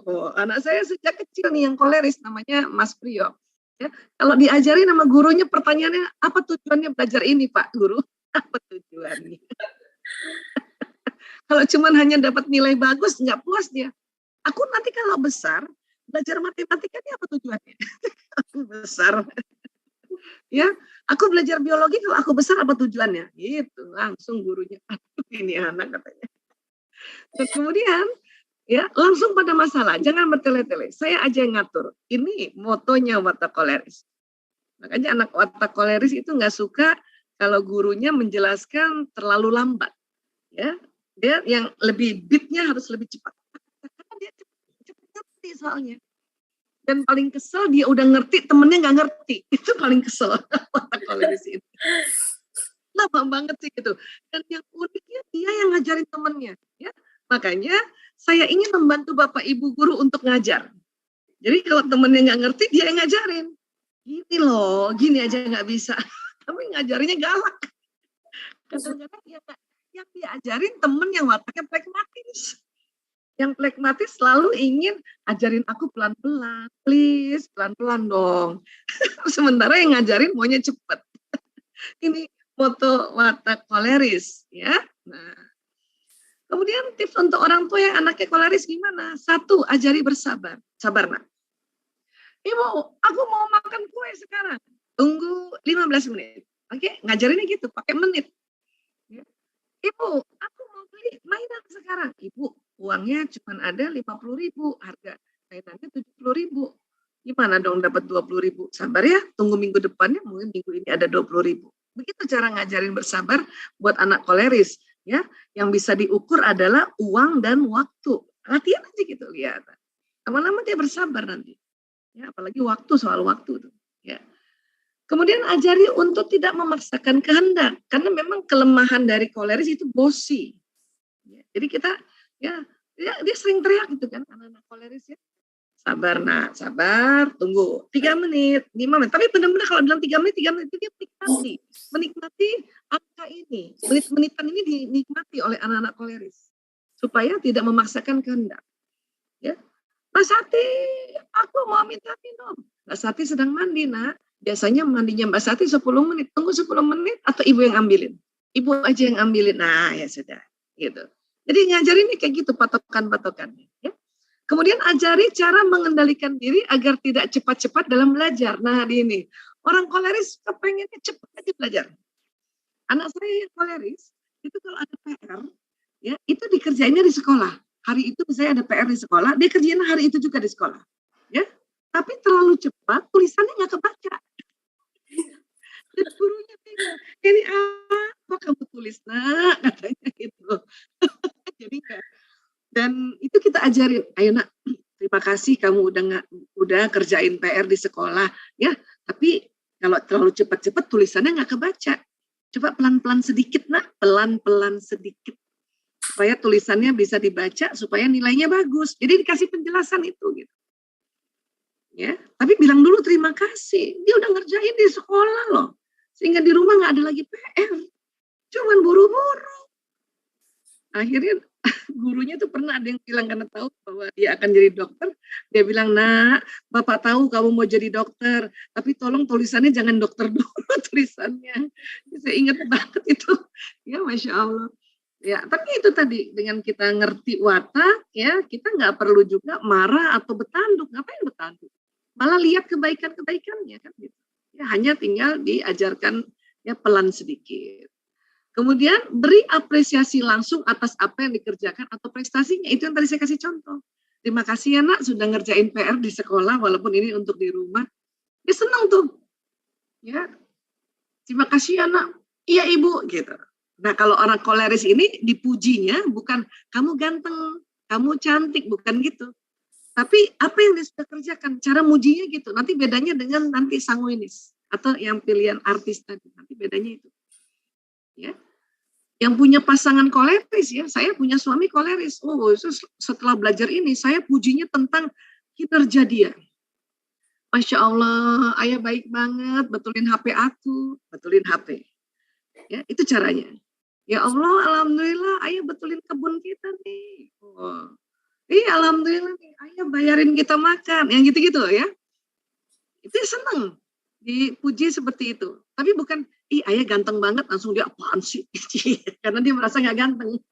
Jadi dipuji ganteng, dia apaan sih? Dan juga wataknya bukan pujian tentang ganteng dan sebagainya. Ya, tetapi apa yang dikerjakan atau prestasinya.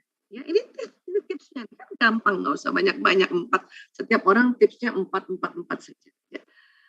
Terakhir, yang pilih artis ya atau pemain yang bukan latihan, yang langsung ya, itu dikategorikan sanguinis, hasratnya gembira, ciri khasnya pembicara. Nah, makanya Mbak Dian waktu disuruh jadi moderator langsung mau ya. Mbak Aulia juga waktu jadi MC langsung mau gitu. Ya. Dan ini biasanya spontan ya. Nanti kita lihat ya. Anak sanguinis dari kecil itu ketawa melulu. Ya, senang melulu. Dan biasanya anak sanguinis ini suka ngikut orang. Ini bahaya yang punya anak sanguinis ini. Ya, misalnya Mbak Dian kecil, ya datang budenya, Dian, misalnya gitu ya, digiriin tangannya langsung mau ikut. Ini anak sanguinis nih, ya. Rasa gitu nggak? Coba pernah dengar nggak ibunya cerita kayak gitu? Ya, diajak nyanyi, disuruh nyanyi-nyanyi, disuruh pokoknya apa aja, suruh ngaji ya ngaji gitu. Ya, biasanya anak sanguinis. Tinggal nanti Mbak Dian lebih dominan plekmatisnya atau sanguinisnya, ya. Dan selalu happy. Happy, sanguin tuh selalu happy dan seneng main. Dan kalau main tuh seru banget gitu ya, gitulah ya.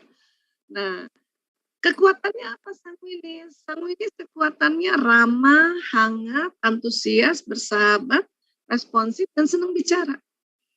Dan kalau cerita seru banget. Ya. Ada kelemahannya, ada ya, karena semuanya ada, ceroboh karena buru-buru. Tadi terasa gitu nggak? Mau buru-buru ya, terus emosi labil, nonton film kalau ada lucu ketawa, kalau ada kalau ada sedih langsung nangis. Ya. Antara ketawa menangis tuh beda berapa menit doang. Ya. Dan agak lebay memang membesarkan masalah. Kalau cerita tuh seru gitu kan. Tahu nggak? Kamu tahu nggak? Ya Allah. Itu kalau cerita begitu orang sanguinis. Ya. Terus kalau memberikan informasi gitu, itu bakso di belakangnya kantor ya, ruang baik enak banget. Gitu orang sanguinis kalau menceritakan sesuatu agak lebay. Tapi justru di situ daya tariknya gitu. Ya, nah, karena spontan, kadang tidak disiplin, terutama waktu. Orang sanguinis awal-awalnya paling sering terlambat. Karena saking spontannya. Dia sebetulnya udah mau pergi ke satu tempat, tapi sebelum pergi ke tempat ada temannya telepon, dia angkat telepon, dia ngomong sama temannya, kebablasan waktunya. Sering kayak gitu tuh, orang sanguinis. Atau mau ke satu tempat, karena dia banyak teman, sanguinis kan ramah ya sama temennya. Di jalan dicegat temannya, ngomong-ngomong, udah kebablasan lagi waktunya. Itu orang sanguinis. Dan tidak terorganisir. Biasanya barang-barangnya itu, dia hanya simpan di satu kotak aja. Lain sama melankolis. Kalau melankolis itu ada dompet isinya pensil saja, ada dompet isinya spidol saja. Nah, itu melankolis. Kalau sanguinis, pokoknya satu dompet adalah alat tulis. Mau pensil, spidol besar, spidol kecil, pokoknya buat nulis termasuk pensil alis, masukin situ aja. Itu anak sanguinis ya. Ya, paham ya? Nah, sanguinis, motonya apa? Saya suka belajar dalam keadaan santai. Nah, anak saya yang pertama sanguinis banget. Kombinasinya koleris, ya. Itu tuh kalau belajar, pasti ikut saya kemana-mana. Ibu mau kemana? Ibu mau ke mall. Aku ikut dong. Kan bukannya besok ada ulangan. Iya, nanti aku belajar di mall. Dia belajar di mall. Sambil nungguin saya belanja, dia duduk di lantai. Karena dia anak laki ya. Dan asal aja duduk lantai santai. Itu malah masuk sambil dengar keramaian kanan kiri dan sebagainya. Kemudian saya senang belajar sambil bermain. Jadi ayah bunda yang punya anak sanguinis, dia belajar sambil main kayak sambil ada mainan kanan kirinya, itu biarkan saja karena memang begitu dia. Malah masuk di otaknya kalau dia belajar sambil main. Anak saya karena laki-laki, dia belajar sambil pegang yoyo biasanya, main yoyo dari dulu. Sampai gurunya tuh ngerti banget. Karena gurunya juga minta saya ngajarin tentang watak. Saya ajarin aja. Saya seneng banget guru-guru di sekolah anak saya minta saya belajar watak. Alhamdulillah dari anak saya kan nanti dia tahu semua wataknya. Ya alhamdulillah yang pertama ini sudah dokter, tadi yang sanguinis koleris. Kemudian yang kedua juga dokter yang koleris tadi, Mas Priyo. Ya. Nah, yang ketiga melankolis, ya masih mahasiswa kedokteran. Yang keempat tadi plekmatis anak saya, juga mahasiswa kedokteran. Nah, yang khusus yang sanguinis ini memang senang sambil main. Terus saya akan mengerti jika saya melihat dan mendengar.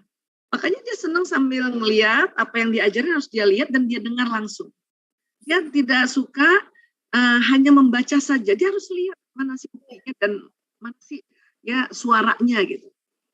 Bahkan kadang ya dia senang belajar sambil dengar musik-musik gitu ya, atau alunan-alunan sambil main. Bayangin tuh tangannya sambil main yoyo, telinganya masih juga dengar-dengar suara musik, santai banget. Makanya belajar di mall cocok kali dia nih anak Sanggu ini sini, ya. Nah, jadi nggak usah heran karena banyak ibu-ibu jangan begitu tuh belajar, harus duduk manis ya di meja belajar. Nah, itu biasanya melankolis yang kayak gitu sama plekmatis. Ya. Tips orang tua untuk anak Sanggu ini, satu, ajari untuk mengelola segala sesuatu karena memang dia senang yang tidak terkelola, karena spontan. Makanya kadang kamarnya berantakan tuh.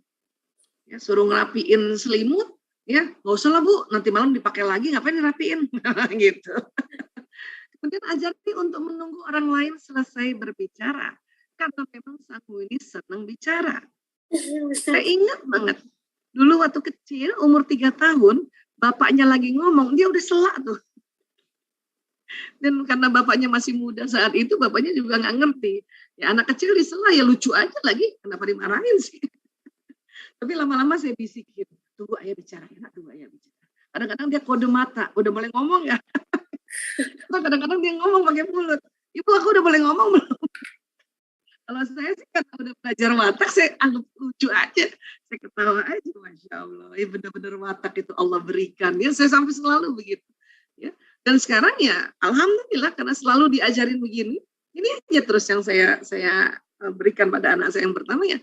Setelah dia dewasa kemudian jadi dokter, ya dia nungguin dulu orang bicara. Walaupun masih juga kadang-kadang ya dia dengan gayanya nyeletuk dan ngebanyol itu masih ciri khas gitu. Tapi sudah tidak terlalu parah dibanding sebelum-sebelumnya kan gitu ya. Kemudian lagi ajari untuk disiplin dengan waktu. Karena orang Sangguis itu suka kebablasan. Karena saking banyaknya yang dia senang lakukan gitu, dan banyak lagi spontan-spontan pemikirannya harus begini, harus begitu gitu.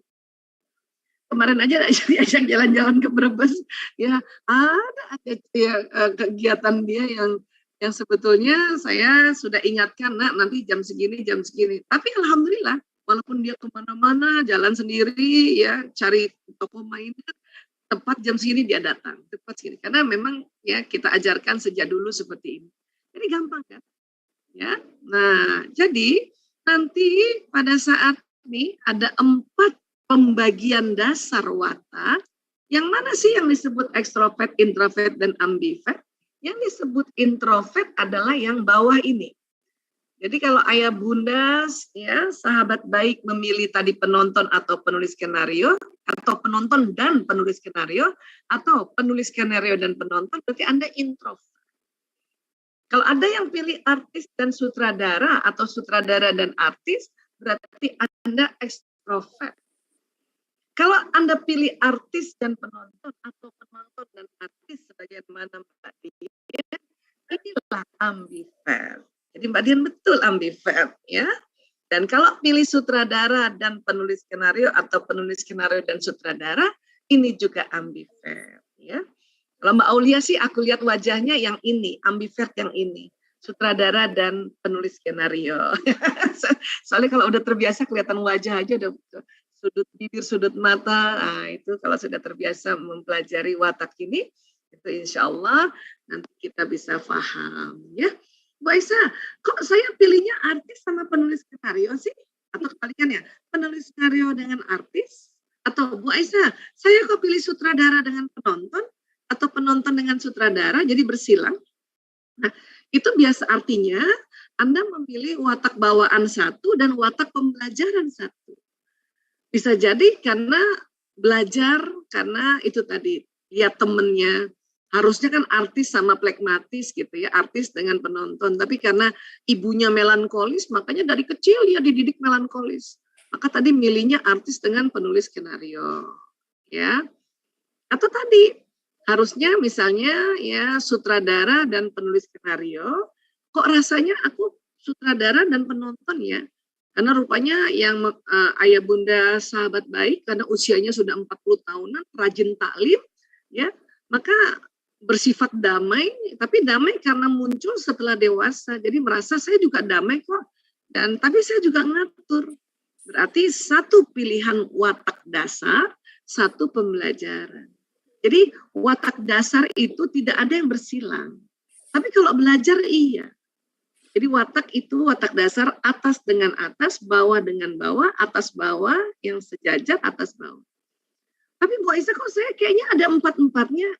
Ya berarti ada dua yang watak dasar, dua lagi watak pembelajaran. Paham sampai sini ya?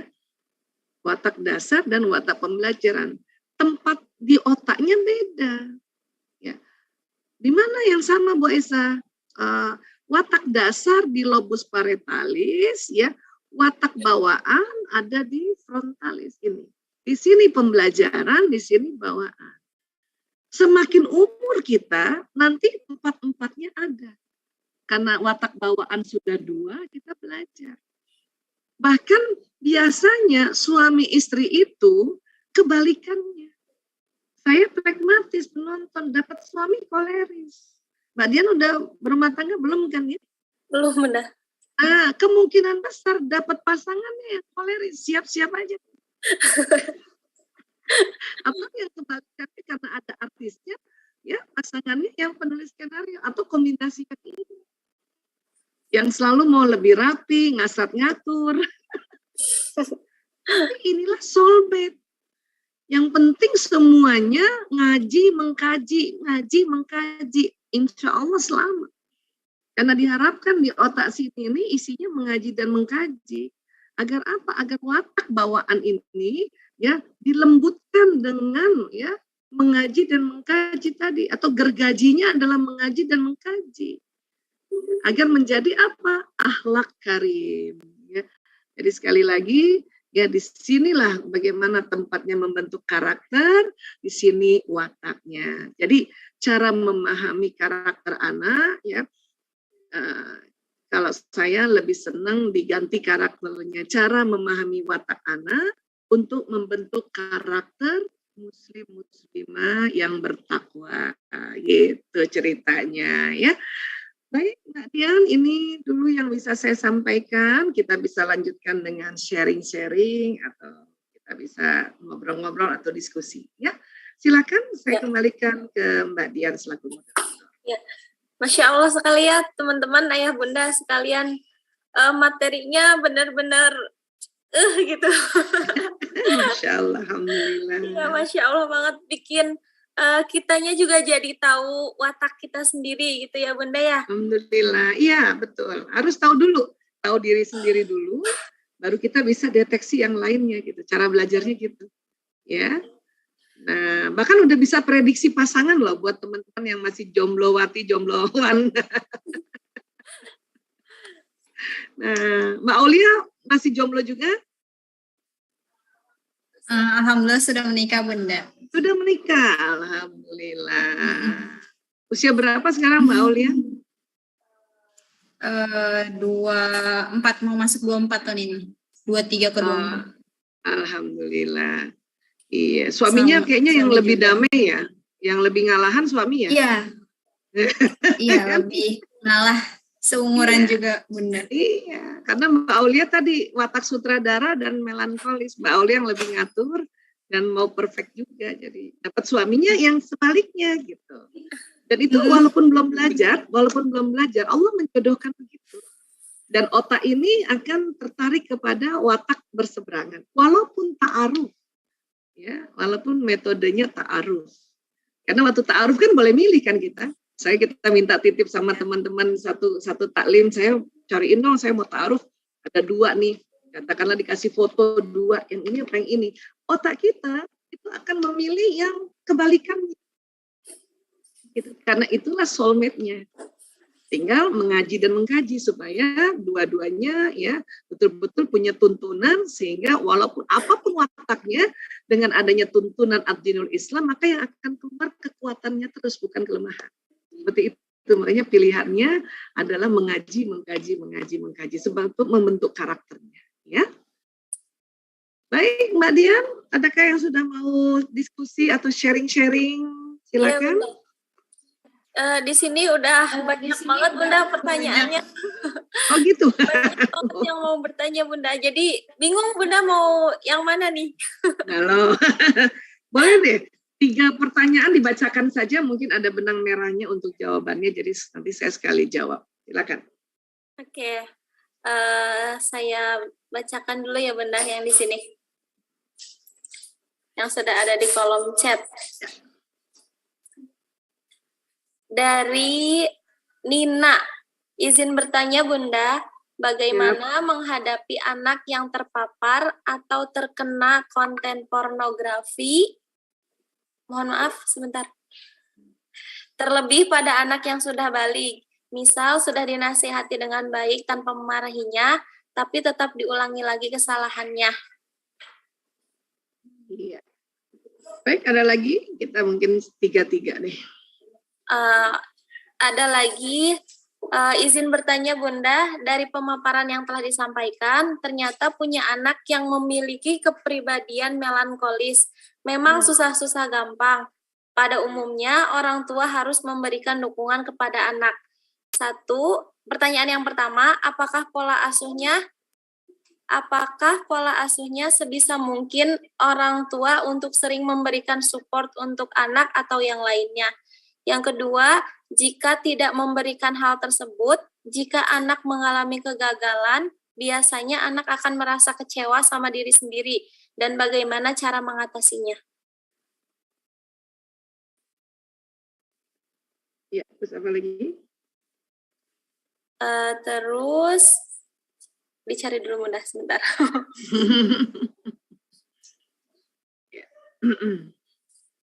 Ada lagi. Oh, ada lagi. Oke.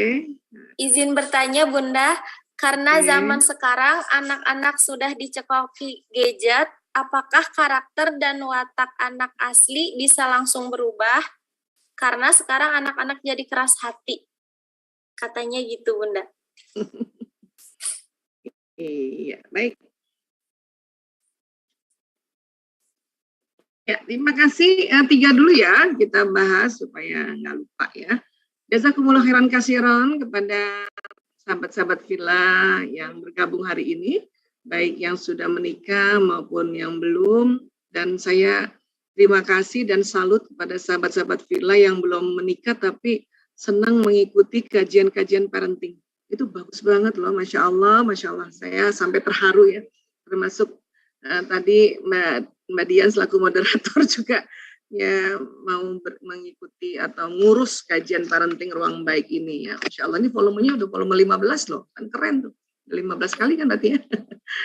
Ya, dan buat Mbak Nina atau Bu Nina mungkin kalau anak terpapar konten pornografi dan sudah balik dan kita sudah nasihati dan dia masih, nah ini sudah saatnya membutuhkan tenaga profesional yang membantu ya.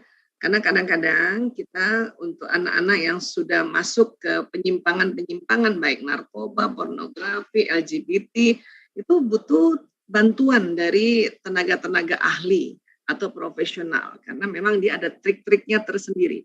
Dan memang nggak bisa 1 kali itu, konseling aja minimal 5 kali itu. Ya, segera cari psikolog, segera cari terapis-terapis misalnya hipnoterapis gitu ya di tempat terdekat. Ya, atau paling tidak jangan terlalu jauh ya, tinggal di Jakarta ya cari Jakarta, tinggal di Bandung cari di Bandung.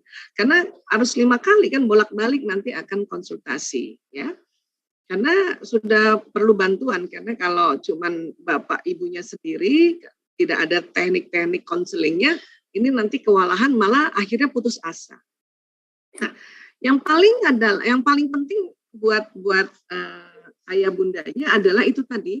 Setiap bicara sama Ananda, ya senantiasa mohon pada Allah untuk kelembutan hati, untuk bicara lembut, ya. Kemudian maafkanlah anak ini dan mohonkan ampun, kemudian ajak musyawarah, ya.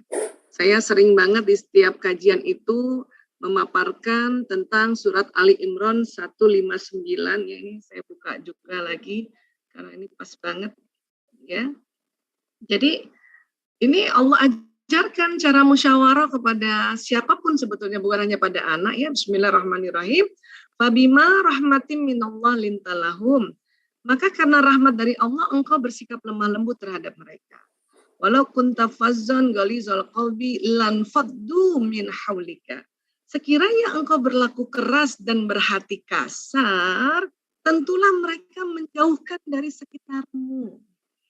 Jadi kalau anak sudah ya, apalagi nih sudah terpapar pornografi kah, terpapar narkoba atau apa, atau bahkan tadi yang bertanya yang dikatakan dicekoki gadget, saya bukan dicekoki gadget ya. Gadget itu atau gawai itu harus kita sepakati dulu itu media. Yang terpenting kontennya apa gitu, ya. Media. Gadget atau gawai itu media. Ibarat kertas, ibarat batu zaman dulu, tulang, itu media saja. Ya. Nah, kalau anak keras hati itu karena kita pendekatannya keras dan kasar. Saya kalau ada orang tua konseling, anak saya keras dan kasar, Bu Aisyah, saya langsung tahu bahwa selama ini pasti orang tuanya keras dan kasar. Karena ini sudah ada satu warning dari Allah Ta'ala. Sekiranya engkau keras dan berhati kasar, tentulah mereka menjauhkan dari sekitarmu. Ya, dia menjauh atau bahkan menjadi keras dan kasar. Ya. Nah, terus kata ibu-ibu kan gitu, saya udah lembut Bu Aisyah, tapi tuh anaknya masih keras dan kasar. Ini diajarin. Wa'fu anhum wastaghfir lahum. Maka maafkanlah mereka dan mohonkan ampun bagi mereka. Bilang, ya Allah, saya maafkan anakku Fulan bin Fulan karena dia terpapar pornografi, ya Allah, yang bukan saatnya dia nonton, ya Allah. Ampuni dia, ya Allah. Atau tadi kasus misalnya yang masalah gadget. Ya Allah, saya maafkan anakku, ya Allah, karena dia main game terus, ya Allah. Itu bukan gadgetnya ya, kontennya yang mungkin jadi satu masalah, yaitu mungkin bermain game kan gitu. Ya itu kita bilang, ya Allah, saya maafkan Fulan bin Fulan, sebut nama anaknya Bu. Ampuni dia, ya Allah, gitu. Ya, ini kita lakukan ini. Baru nanti wasyawirhum fil amri, ya, dan bermusyawarahlah dengan mereka dalam satu urusan. Ya, tanya lagi, kenapa sih nak kok masih juga nonton pornografi, kenapa gitu. Bisa jadi karena dia sudah balik, hasratnya meningkat. Maka coba carikan, kalau dia laki-laki, ya bisakah dia olahraga kah? Ya, atau dia senang apa olahraganya gitu. Dipancing atau diajak sama-sama ya bermain atau olahraga supaya syahwatnya itu tersalurkan. Karena anak laki-laki apabila sudah balik, ya dia mimpi basah pertama, itu nanti 2 minggu sekali atau ada yang 3 minggu sekali, itu syahwatnya naik karena mau mimpi basah lagi. Di situ yang paling sering, misalnya 2 pekan sekali, testisnya penuh sperma, itu rangsangan syahwat meningkat.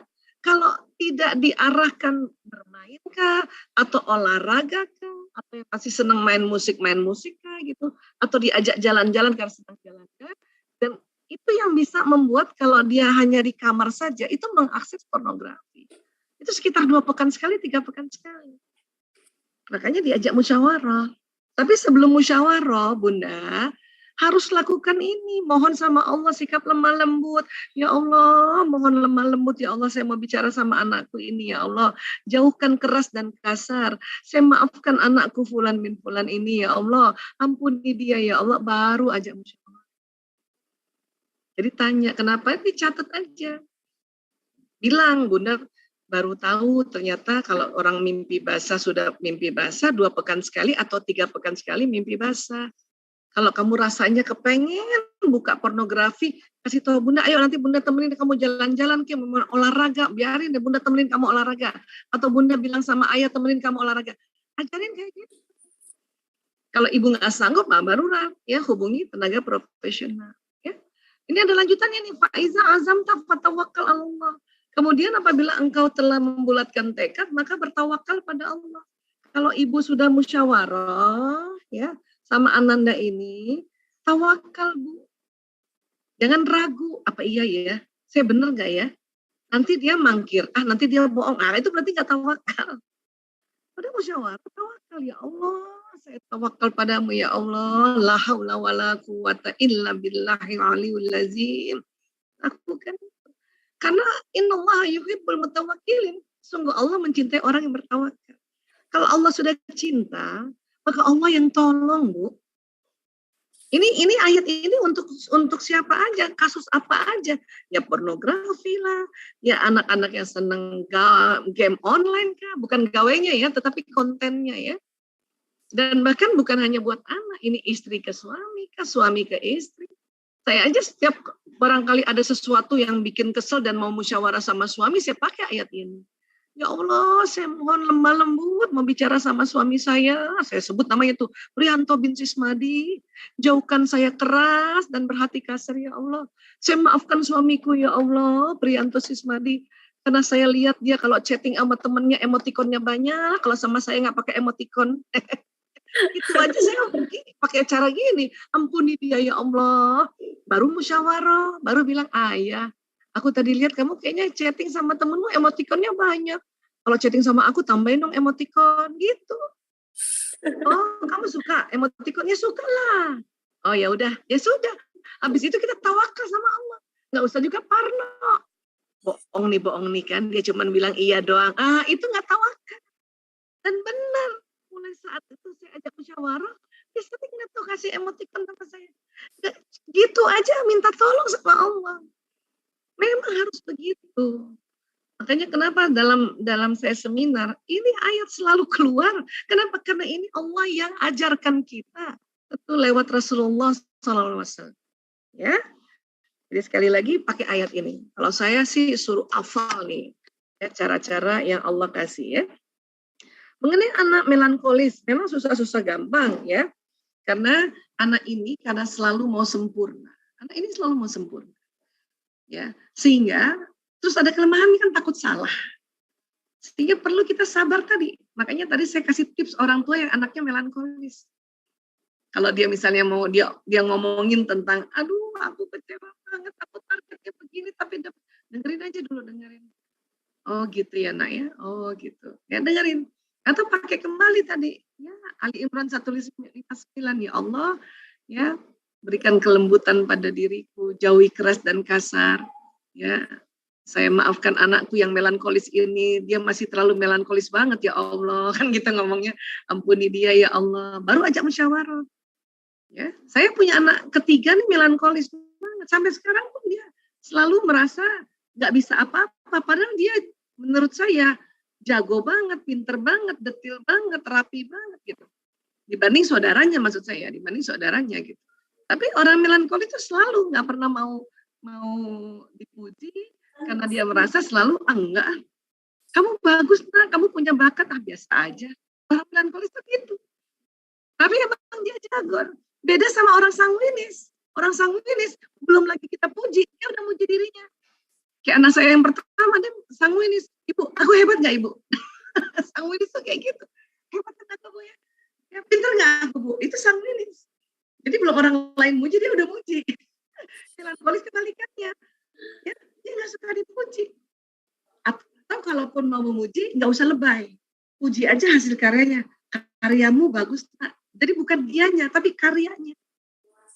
Karyamu, dia selalu bikinin saya gambar-gambar modul. Saya kadang-kadang masih belajar sampai sekarang. Saya masih memuji dianya gitu. Hebat Mas Kakung. Apaan sih Ibu? Biasa aja. Itu kan gambar biasa. Tapi kalau, karyanya Ibu suka. Bukan hebat ya, Ibu suka. Oh, Ibu suka ya? Gitu. Itu latihan-latihan kayak gitu, belajar kayak gitu sampai kapanpun kita tetap belajar. Ya. Oh, rupanya dia bukan disebut hebat, dia nggak mau. Saya suka karya dia. Gitu. Ibu suka yang kamu bikin. Ibu suka yang kamu gambar. Ibu suka yang kamu ya buat. Ibu suka, bukan hebat tapi Ibu suka. Rupanya dia senang.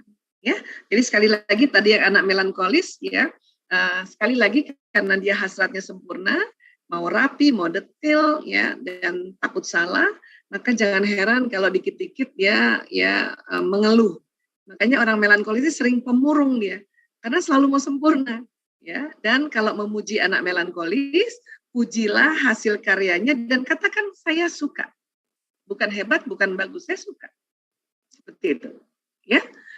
Baik, Mbak Dian, mudah-mudahan tiga-tiganya sudah terjawab, walaupun mungkin tidak detail, saya mohon maaf ya.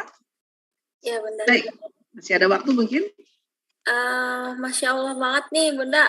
Saking banyaknya yang bertanya, sampai bingung Bunda mau bacain pertanyaan yang mana.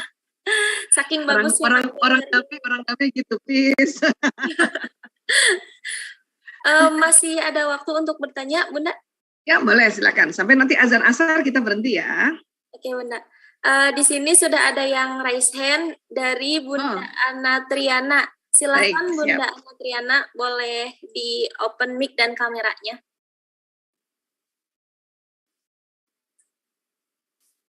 Halo Bunda Ana.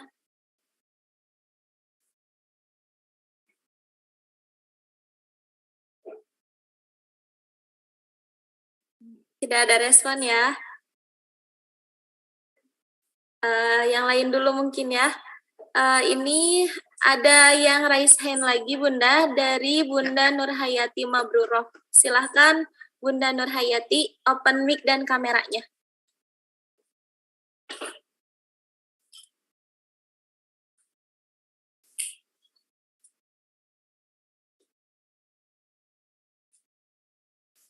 Mic-nya belum. Mungkin minta host bantu ya, karena suka terkunci oleh host. Nah, kalau host sudah bantu, nanti Bu Nurhayati bisa buka. Ya, oke. Bismillahirrahmanirrahim. Assalamualaikum warahmatullahi wabarakatuh. Waalaikumsalam warahmatullahi wabarakatuh. Jazakillah, Bunda. Luar biasa materi. Alhamdulillah. Jadi saya punya 2 anak laki-laki, bedanya 3 tahun. Yang pertama itu 7 tahun menjelang 8, yang satu lagi 4 menjelang 5. Jadi setelah tadi materi yang tentang 4 watak itu, kok saya melihat ada di semua watak itu ternyata anak saya ada gitu, Bu. Maksudnya ini, kok ada sisi melankolisnya ya, kok ada sisi ya yang 4 watak itu gitu. Memang ada satu watak yang menonjol gitu. Nah, untuk yang lainnya, apakah watak itu akan bertahan atau seiring berjalannya waktu dia akan berubah gitu. Kalau untuk anak yang pertama lebih cenderung ke flegmatis, dan yang kedua ini lebih koleris, Bu, lebih suka nyuruh-nyuruh kakaknya, nyuruh bundanya juga. Iya. Nah, kalau Bunda Nurhayati tadi pilih apa? Saya tadi pilih penonton dan sutradara. Penonton dan sutradara. Nyilang itu bersilang gitu. Loh. Iya. Tapi itu bersilang. Ya. Iya, betul. Nah, biasanya watak dasar tidak bersilang. Berarti satu ada yang watak dasar, satu karena pembelajaran. Nah, sekarang waktu kecil Bunda Nurhayati lebih seneng nyuruh-nyuruh atau seneng ngatur atau lebih seneng damai? Yang mana? Kayaknya senengnya ngatur, Bu. Ngatur. Berarti biasanya kalau senengnya ngatur, yang sutradara itu kombinasinya justru yang ke melankolis, ya, yang lebih detail, lebih pemikir dibanding damai. Nah, damainya Bunda Nurhayati ini karena pembelajaran, rajin taklim, rajin ngaji, gitu, ya. Tapi kalau saya lihat wajah sih, yang sutradara ke melankolis ya. Hasratnya ngatur, mau rapi juga kan? Iya kan? Mau rapi, mau detail juga gitu kan? Nah, ini seneng kerja nih kalau watak-watak kayak gini. Seneng kerja, seneng target. Pokoknya saya harus selesai jam 10. Nah, itu wataknya, iya kan kayak gitu. Jadi namanya watak koleris melankolis ya. Nah, kalau tadi Bunda tanya, apakah watak ini bisa berubah? Apakah nanti dia ada bertahan dan sebagainya?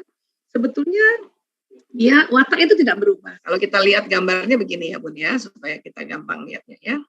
Jadi gini, kan watak bawaan di sini. Ini tetap ada di situ dari kecil,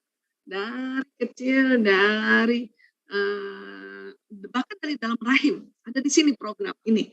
Jadi neuron-neuron yang ada di sini nih, kalau boleh kita kasih gambaran ya, neuron-neuron yang ada di sini ya, misalnya nih saya kasih neuron di sini nih, ya. Ini nih neuron-neuron yang ada di sini ini kan banyak ya. Makanya di sini nanti tuh ada sambungan-sambungan ini neuronnya anak Bunda atau Bunda Nurhayati ini tetap di sini itu tadi watak sutradara dan watak penulis skenario ini nggak bisa hilang. Yang ada bisanya adalah dibentuk. Jadi watak itu nggak berubah tapi dibentuk dengan belajar. Makanya tadi kenapa Bunda tadi pilih sutradara dan kemudian pilih penonton, saya langsung tahu tuh. Berarti ada satu watak yang karena belajar. Karena ini risetnya sudah panjang ya, sudah panjang ratusan tahun ya. Maka saya lihat wajah aja langsung, oh Bunda watak dasarnya yang sutradara dan penulis skenario itu ada di sini. Cuman karena belajar bagaimana menjadi orang yang damai, bagaimana jadi ibu bijaksana, bagaimana menjadi muslimah yang patuh dan taat pada Allah, nah, muncullah rasa seperti watak pragmatis tadi. Gitu. Ya, nah begitu juga anak-anak. Tadi Bunda bilang, kok saya 4 anak rasanya ada ya, ada sisi ini, ada sisi. Iya, tapi yang kita mau cari adalah sisi watak bawaan. Bunda udah bagus tuh tadi mendapati bahwa anak yang pertama lebih dominan pragmatisnya. Tinggal cari watak kombinasinya apa? Pragmatis sanguinis kah atau pragmatis melankolis? Kalau pragmatis melankolis, dia damai cenderung rapi. Kalau pragmatis sanguinis, damai cenderung gembira atau kurang rapi atau lebih spontan gitu. Nanti tinggal dicari kombinasinya. Terus Bunda juga sudah mendeteksi kakak adiknya yang koleris. Yang di sini ada kolerisnya. Tinggal dicari. Dia koleris yang cenderung rapi seperti bundanya, makanya koleris melankolis kah? Atau koleris yang cenderung juga seru gitu, yang spontan, yang seru, suka bercanda, oh berarti dia koleris sanguinis gitu. Memang kita mau bentuk dengan ya tadi mengaji dan mengkaji supaya di otak anak kita di depannya kita ajarkan apa yang Allah mau. Mulai dari akidahnya, mulai dari dia punya syariatnya, mulai dari ajarkan bagaimana ya Rasulullah, bagaimana para sahabat, bagaimana para nabi, ini masuknya di sini nanti. Ya. Nanti terlihatnya, tapi ada 2 lagi watak yang lainnya ya, karena dia belajar di sini. Belajar. Ya, sampai sini Bunda bisa paham? Jadi watak dasar itu nggak hilang. Dia tetap ada, baik kekuatan dan kelemahan. Hanya ada tambahannya pembelajaran untuk membentuk karakter. Sama gadget yang kita beli dari toko nih, dari pabrik, ada yang program yang dari pabrik nggak hilang, tapi bisa ditambah lagi program bawaan. Ya, ada namanya basic program, ada namanya program aplikatif. Sebetulnya begitu. Karena gadget itu kan ngikutin kerjanya otak, ya. Jadi mudah-mudahan Bunda Nurhayati setelah saya jelaskan dan mudah-mudahan juga ayah bunda lainnya yang mungkin hampir sama pertanyaannya. Nah inilah makanya saya jawab seperti ini. Dan insya Allah nanti semakin ngerti tentang watak jadi enak loh Bun. Ya. Dan nanti misalnya anaknya 2 nih. Yang satunya mungkin pragmatis melankolis, yang satunya koleris sanguinis. Akhirnya 4 watak itu ada dan itu soulmate mereka itu. Saling melengkapi. Ya. Memang anak-anak kalau bertengkar satu sama lain itu memang di dalam psikologi anak namanya sibling rivalry, ya persaingan antara saudara kandung. Nah, itu di mana aja ada. Anak-anak saya juga ada, saya juga bersaudara dulu ada gitu ya. Itu tak mengapa, itu jadi kenangan indah aja sibling rivalry. Asal ibunya jangan panikan, ya ibunya jangan juga memihak salah satu dari kedua anak ini gitu. Ya. Demikian Bunda Nurhayati yang bisa saya sampaikan. Berikutnya saya kembalikan lagi ke Mbak Dian. Ya, baik Bunda. Masya Allah banget nih, karena saking banyaknya pertanyaan-pertanyaan yang belum sempat terjawab, dan banyak juga requestan-requestan dari ayah bunda sekalian, maka insya Allah akan kami adakan kajian lanjutan dengan Bunda Aisyah. Insya Allah. Ya, siap. Juga, insya Allah. Karena masih banyak yang greget nih Bunda pengen nanya gitu, tapi belum sempat kejawab gitu. Alhamdulillah, berarti ya animo untuk belajar bagus sekali nih ayah bunda, sahabat baik, Masya Allah. Ya, memang perlu nanti kapan lagi kita bikin acara, bikin part 2-nya. Jadi tetap kita bicara watak, tapi part 2-nya. Karena nanti bicara watak ini nanti makin dalam, makin asik. Ya, kita berharap ayah bunda bisa jadi psikolog. Walaupun nanti bila sakit berlanjut hubungi psikolog beneran ya. Bagaimana ayah bunda kan orang tua juga diajarin supaya bisa jadi dokter. Nanti sakit berlanjut hubungi dokter beneran. Nah, itu kan asiknya. Iya. Ya, baik. Nanti kita bikin, tinggal diatur sama Mbak Nining ya. Ya, untuk ayah bunda sekalian, insya Allah nanti kita akan adakan kajian lagi bersama Bunda Aisyah. Dan juga jangan ketinggalan nih dengan kajian-kajian yang lainnya. Insya Allah kita akan ada kajian bersama Ustadz Bendri Jaisurrahman bersama Ustadz Bendri ya nanti ya bilang dari Bu Aisyah gitu. Dan masih banyak lagi nih. Mungkin yang terakhir kita tutup ya Bunda acara siang hari ini. Dan seperti yang sudah disampaikan di awal, Ruang Baik ini sedang mengadakan pembangunan pondok pesantren untuk penghafal Quran, yatim dan duafa. Jadi mohon doanya Bunda. Acara yang terakhir kita tutup acara ini dengan sama-sama membacakan hamdalah, alhamdulillahirabbil alamin, dan ditutup doa yang akan dipimpin oleh Bunda Aisyah. Silakan Mbak Dian aja tutup doa ya kafaratul majlis. Karena biasanya kalau kita bercampur ada bapak-bapak, bagusnya bapak-bapak yang doa. Oke, Bunda. Ya mungkin doa kafaratul majlis itu afdal Mari ya. Sama-sama kita tutup acara kajian hari ini dengan membacakan doa kafaratul majlis. Subhanakallahumma wa bihamdika asyhadu an la ilaha illa anta astaghfiruka wa atubu ilaik. Amin ya Allah. Baik, sebelum ditutup kita ada sesi foto bersama dulu ya Bunda. Dari tim operator silahkan di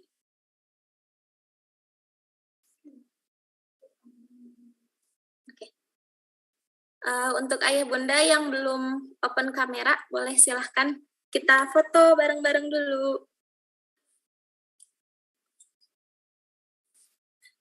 Ini ada 9 slide ya, 9-10 slide, banyak banget sekarang. Baik, sudah siap ya slide pertama. 1, 2, 3.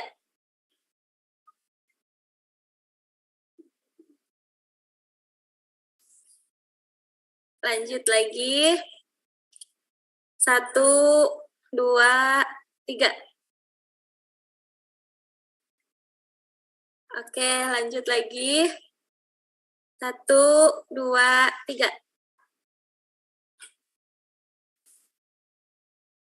Dilanjut lagi ya. 1, 2, 3. Karena kita nggak tahu slide keberapa ya, jadi senyum aja terus. Slide selanjutnya. 1, 2, 3. Lagi. 1, 2, 3. Oke, sekali lagi. 1, 2, 3.